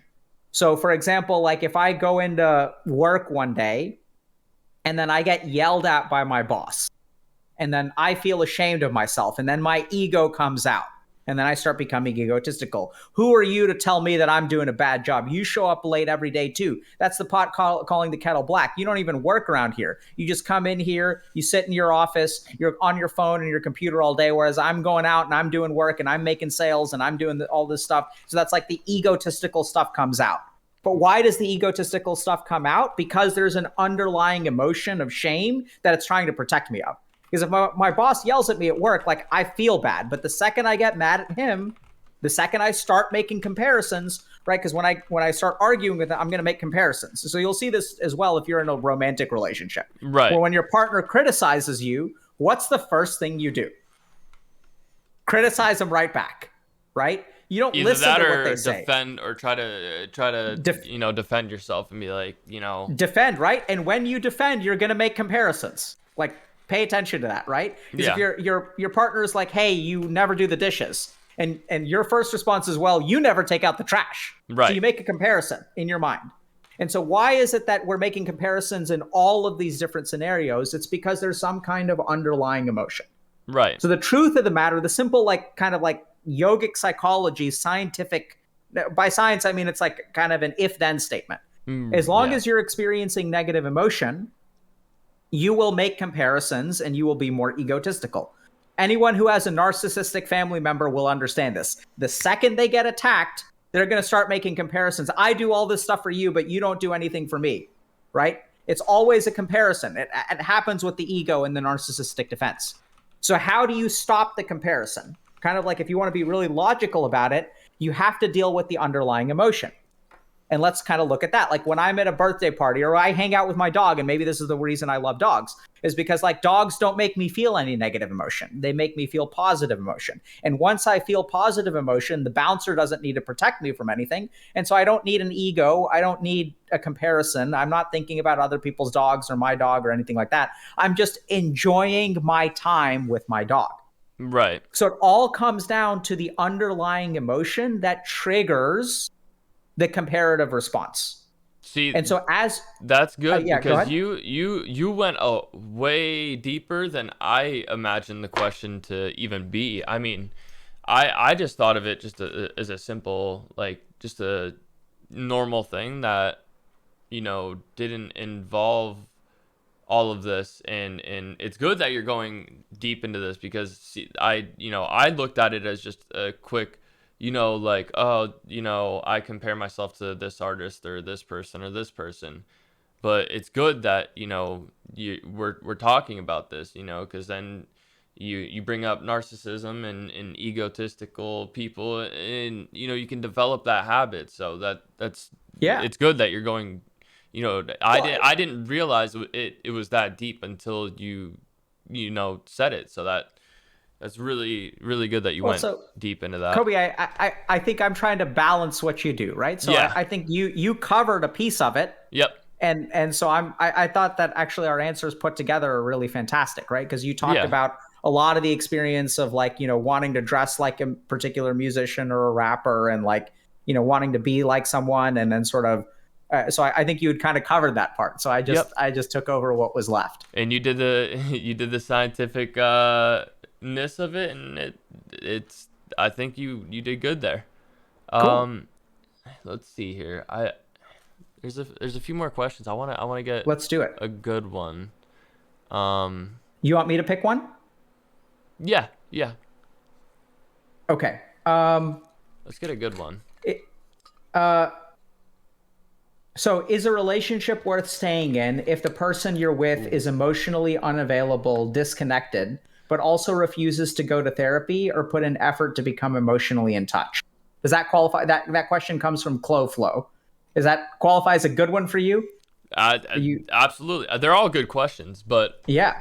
some they've kind of related to, but this one is good. So, is a relationship worth staying in if the person you're with is emotionally unavailable or disconnected and refuses to go to therapy to put in the effort to become in touch?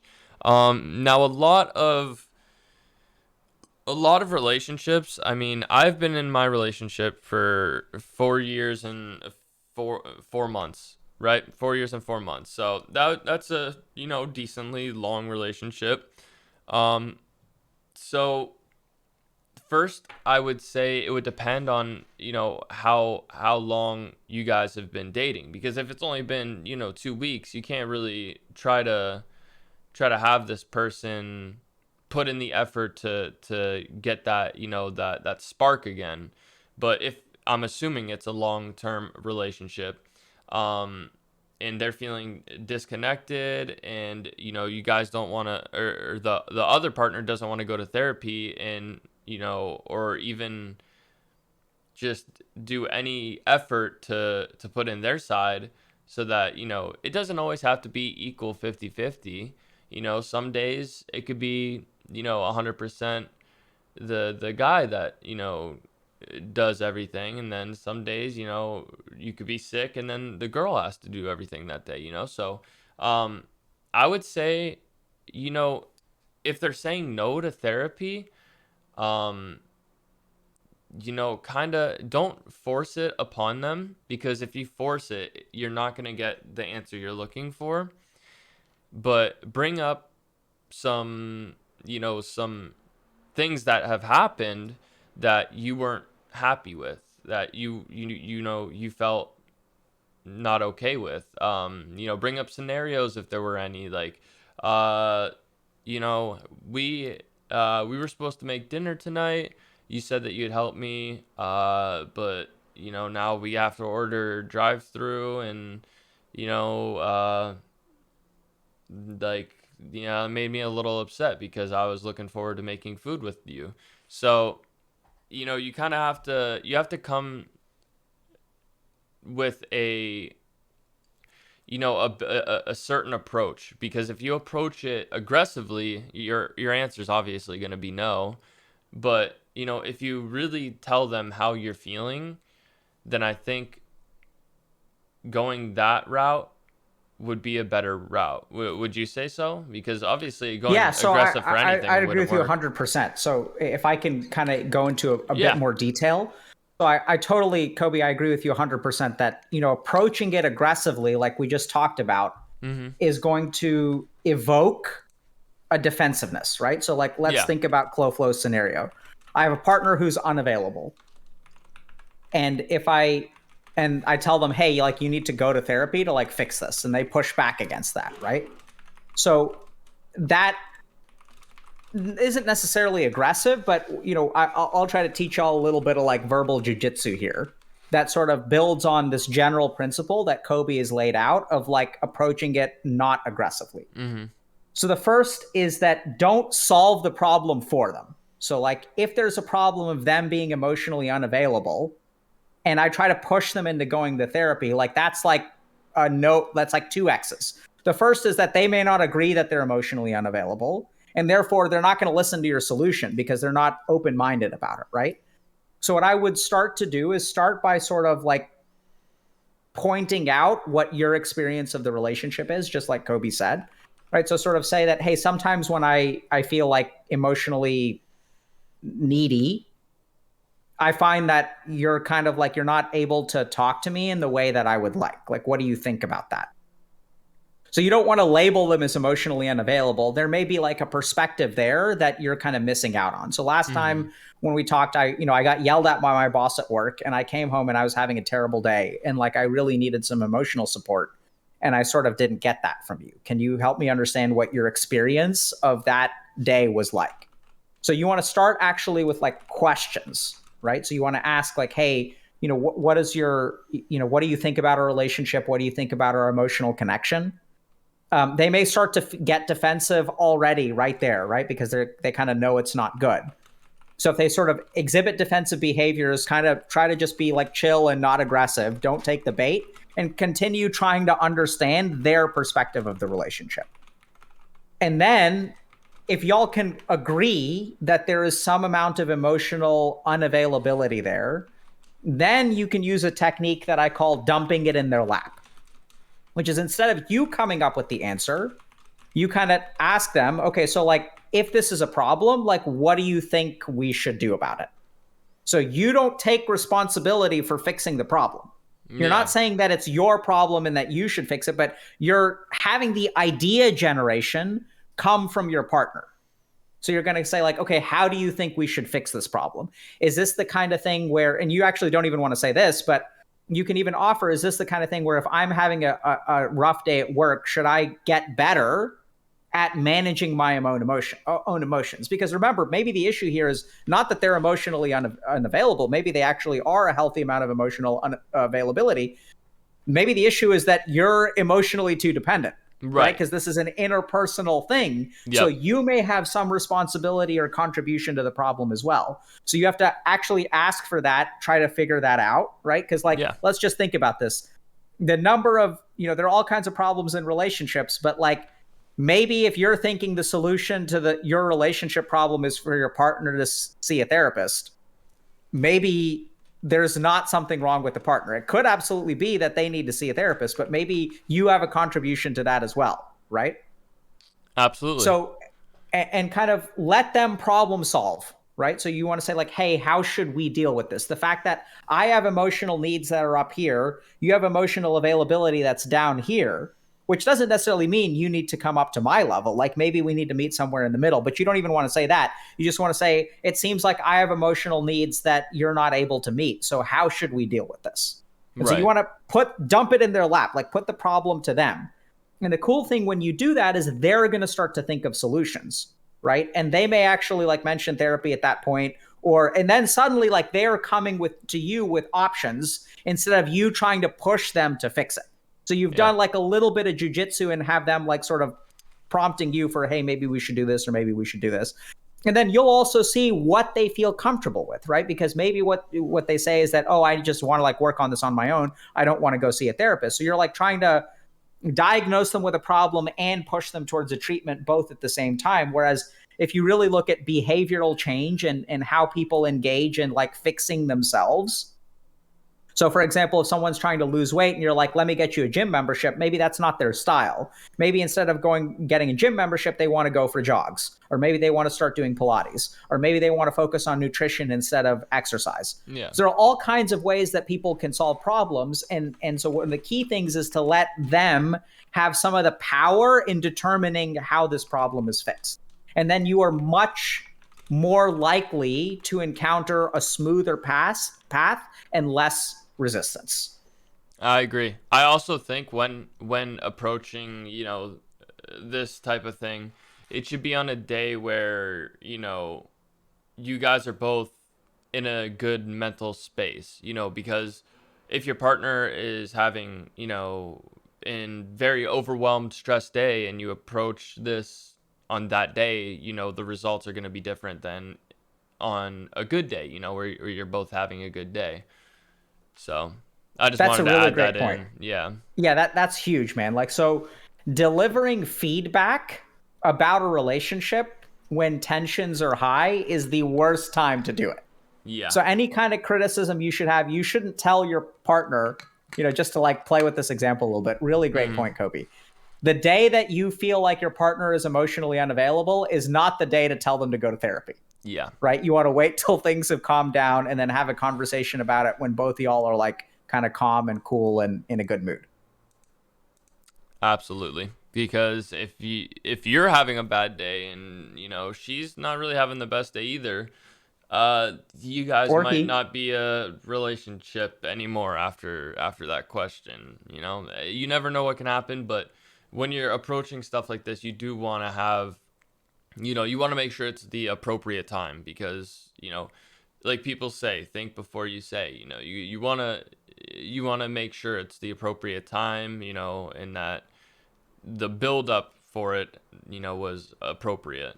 So, yeah, we have Yeah, a so Kobe, I think we've got time for maybe one more for yeah, our sponsored stream from Ambetter. yes, So this is a sponsored stream. If y'all are tuning in just now, we're being yep, sponsored by Ambetter, which is America's #1 marketplace health insurance that's really focused on supporting body and mind. So they have a lot of excellent options for mental health care, which is exactly what we're talking about today. absolutely. And mental health is extremely important. We have 3 questions that we can pick from here. I just want to look at them real quick to wrap this up. Again, like you said, this is a sponsored stream, and I hope that you guys have enjoyed it so far and have learned, or maybe even had the urge to push yourself to make that next step in your life, to make that change, whatever it is. But I'm looking for a good wrap up question.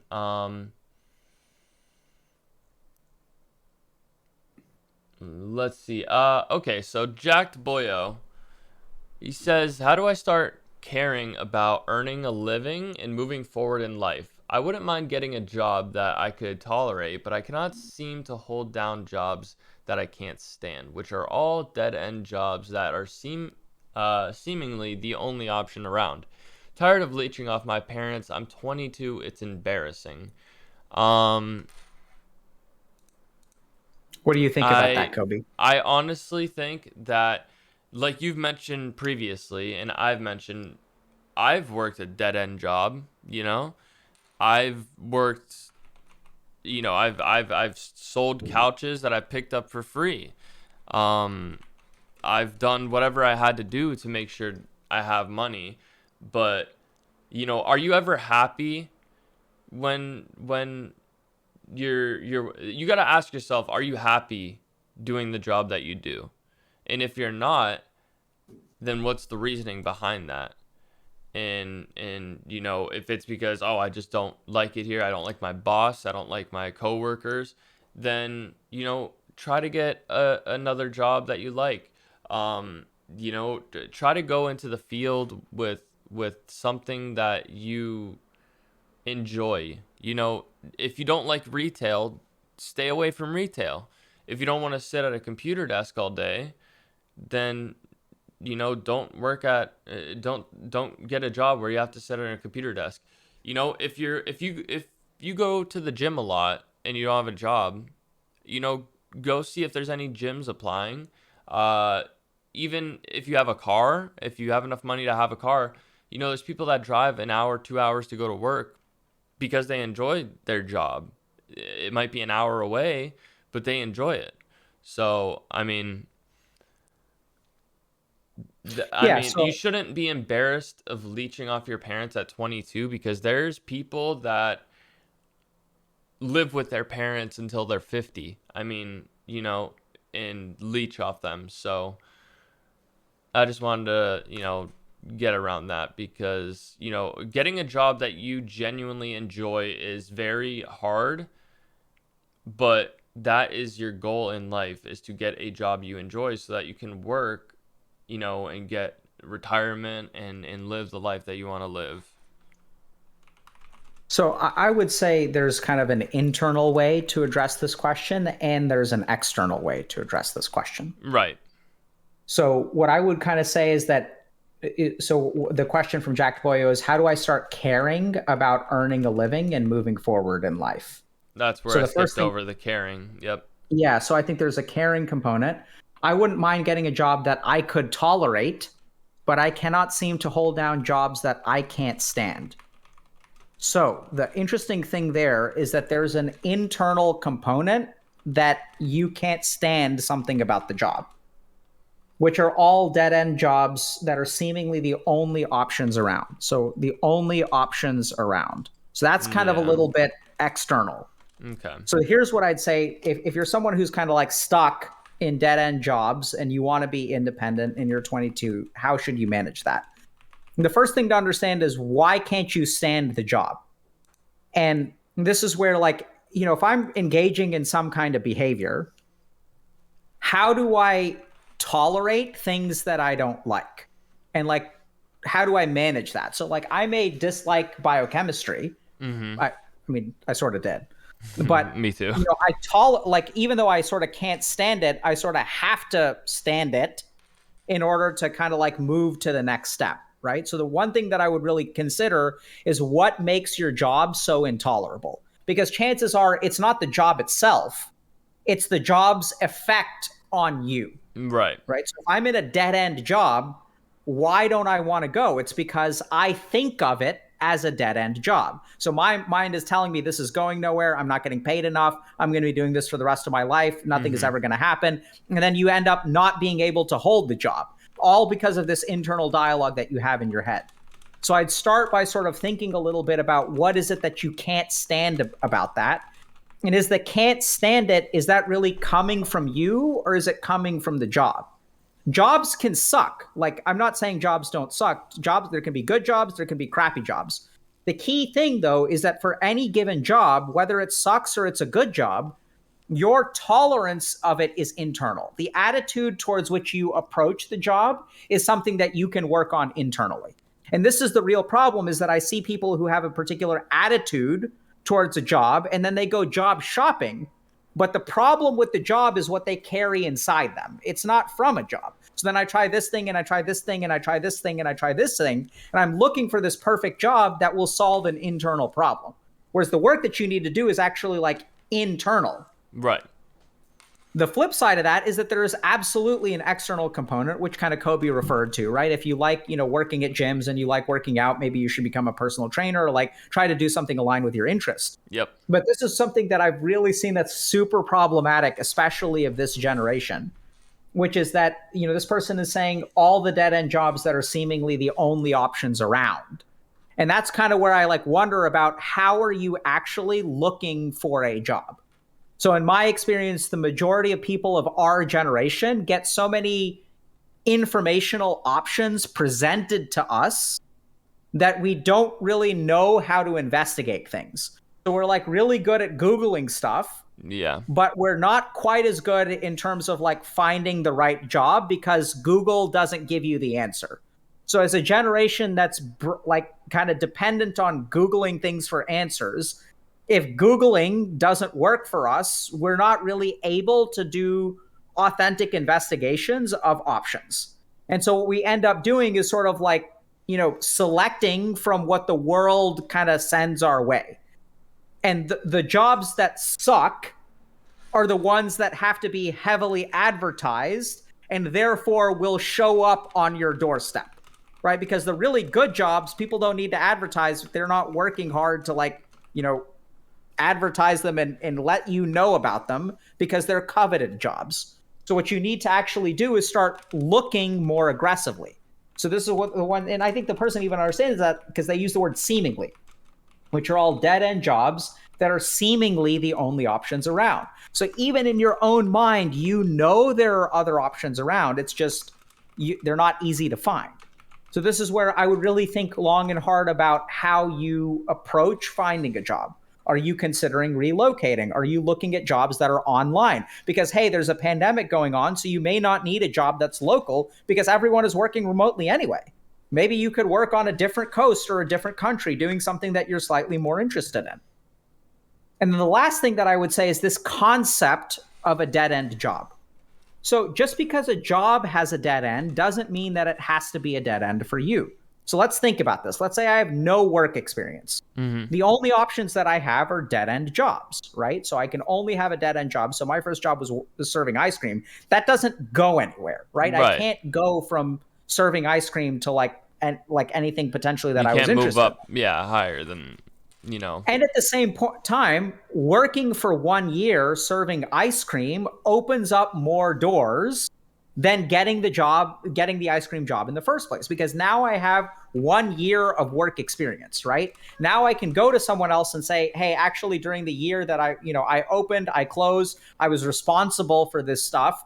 I manage this kind of thing. I have good customer service skills. I'm really good at dealing with Karens, because they come into the ice cream shop. And so do y'all have anyone who, do y'all have a need for someone who is independently responsible, can do whatever rote work that I need to do, and is actually pretty good at dealing with Karens?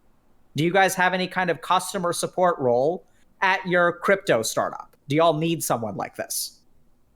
And then suddenly the skills that you get from your dead end job can open doors to other jobs. So that job may be a dead end, but this is kind of upgrading gear, right? Yeah. So just because I get a piece of gear and it's a dead end because I can't upgrade it further, it does absolutely, that gear that I equip, even though it's not end game gear, it allows me to do additional content that lets me upgrade my gear. So the problem with the dead end job mentality is everyone is looking for end game gear at the very beginning of the game because they want something that has the lifespan, but that's just not how it works. You got to start with some crappy job and then upgrade to a better job and then upgrade to a better job. It's not that piece of gear that's going to carry you the whole way. So it's when I had my first research position on there, it was hey, I've done ice cream. So it's if there's boring research crap that you need done on a daily basis, I can handle boring rote crap. Right. And then I ended up getting a research job. So I'd be super careful about, the difference between a dead end job and a job that is a dead end for you, because it can be one step to a better, direction. Absolutely. And Ambetter just gifted 50 tier 1 subs. Thank you so much, Ambetter. Let's go. Yeah. So, Kobi, any kind of last thoughts from your end, man? I mean, I think, coming from a licensed psychiatrist and then coming from my standpoint, I give my opinion and you just nail it right on, absolutely nail every question. I mean, that's what we're all here for. We've learned a lot of things today. We've helped the people that have had the questions. We answered their questions. I think we helped a lot more people than you think in general, just to maybe even get that motivation because there's a lot of people that I've read messages in my chat saying, this is my current state right now. I don't enjoy my job. So, I think, well, first of all, this is something that we both enjoy doing is, helping others. But you obviously have a lot more knowledge. And like I said, I appreciate what you do. And again, this is a sponsored stream from Ambetter. But, from me to Dr. K, I appreciate what he does because that is something that I do, but in a much smaller community. So, and he has more knowledge. So I really do appreciate that. So, you know, So Kobe, I wanted to thank you because I think your perspective is invaluable as well. I mean, I think that's kind of why we set this up this way, right? So I yeah, think you have very personal experience with a lot of these kinds of things. I think you add a lot of life and color to these topics. So I really, really appreciate it. I think we're actually like a really good combo. I agree. Um, and I also want to give a shout out to Ambetter for allowing us to do this work, sponsoring this kind of work. As a psychiatrist, sort of trying to deal with mental health problems on a scale that I can't deal with on my own. That's Ambetter why we Health, stream on thank you Twitch. so much for the 50. I think a I'll give main 100 question that we points get to a lot from everybody. our community is I say all the time, like, this is something that you should see a therapist for.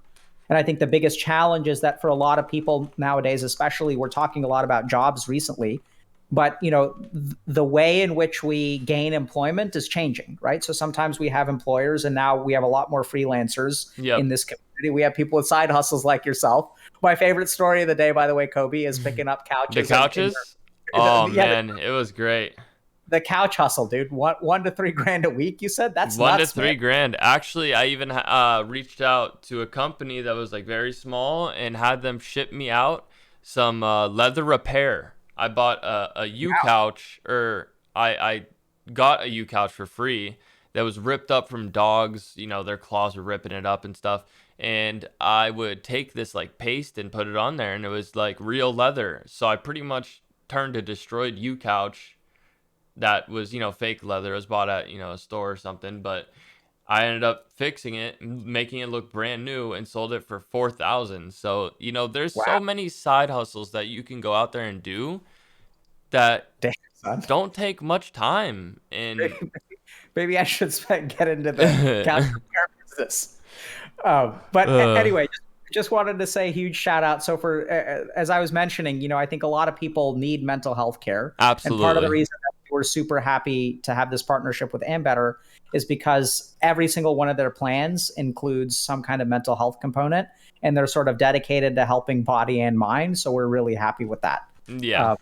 So thank you all very much, and take care. Are we rating someone, by the way? What are we doing at the end? Yeah, are we rating, or We got to send. I mean, we've got a bunch of people here, so we do? let's send somewhere. Where do y'all want to go? Anything that's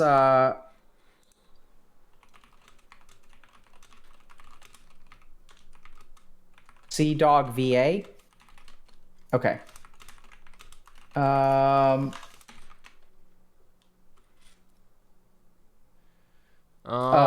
Let's see here. Oh well, I mean, if you're streaming now, Kobe, we can just. Oh I'll no, just rate you. I'm gonna go live in like an hour. I'm Okay. gonna I'm gonna eat some food.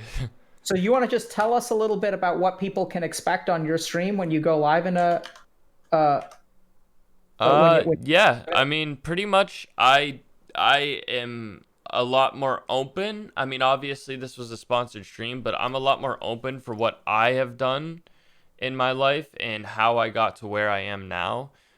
From severe depression, multiple attempts of self-harm, to where I haven't had a depressive episode in 8 months. And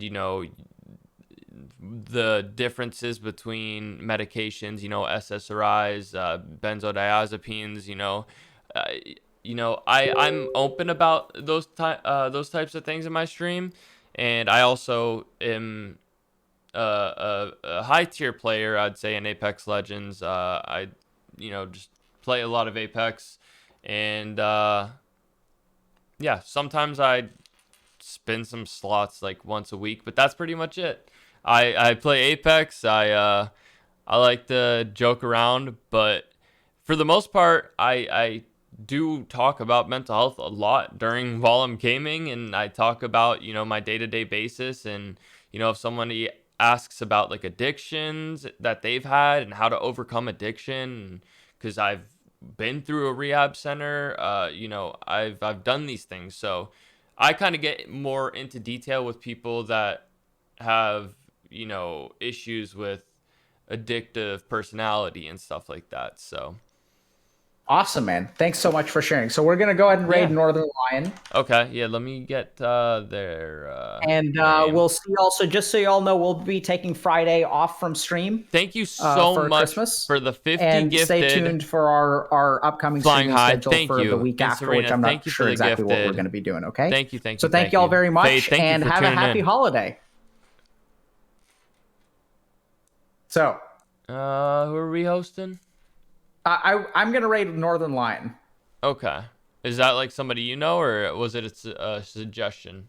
It was a suggestion. So I don't Okay. think we've talked to Northern Lion, but they're playing Super Mario 64, so super wholesome. Okay, I like that. I'll go to your stream and then I will find their name and then raid them. There it is. All right. I'm raiding right now. Okay. I will see you guys in like 30 minutes to an hour. I'm just going to go get some food, but I'm going to send you guys over here. Thank you so much for watching. Again, this was a sponsored stream. Make sure you follow Dr. K. All right, guys. I will be live again. I will be live again in 1 hour. Thank you so much for watching. I do have a point system where you can collect points and get free money. I will see you later, Realm. Thank you so much. I appreciate it. I am going to give everybody some points. Let's see if they followed me. Yes, Realm does. Okay. Thank you so much. Yeah, Kemsey, we had 10,000 viewers, but I'm going to go ahead and host or raid this person. I will see you guys later. Hope you guys have a great rest of your day. I'm going to be live in about 30 minutes to an hour. If you want to join my Discord, you'll know when I'm live. Yeah, we had Twitch staff in here all day. I love you guys. You are not alone. Just know that. You are not alone in anything when it comes to mental health. I hope and I pray that you get through it, because you do have the strength to get through it. You just have to make sure that you get through it. I love you guys, and I'll see you later.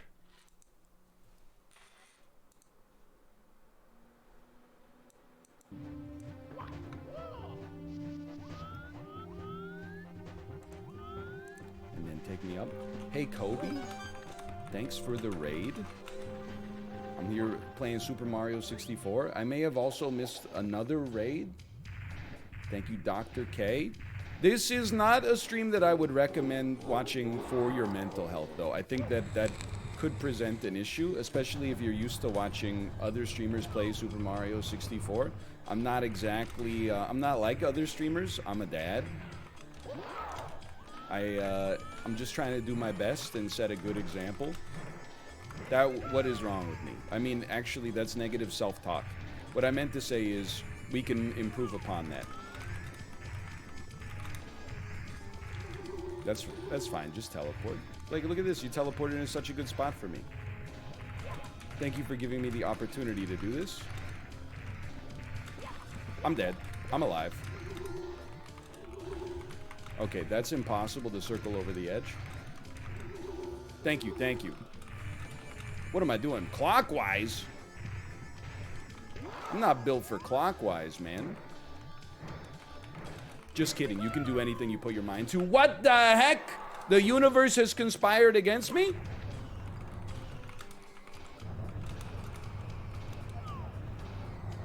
He was right in there, man. Don't. There's got to be one right here, right? Oh. Okay. You know what? I forgive you, universe. I forgive you. That hitbox was kind of crazy. We're still going to be green. We're still going to be green.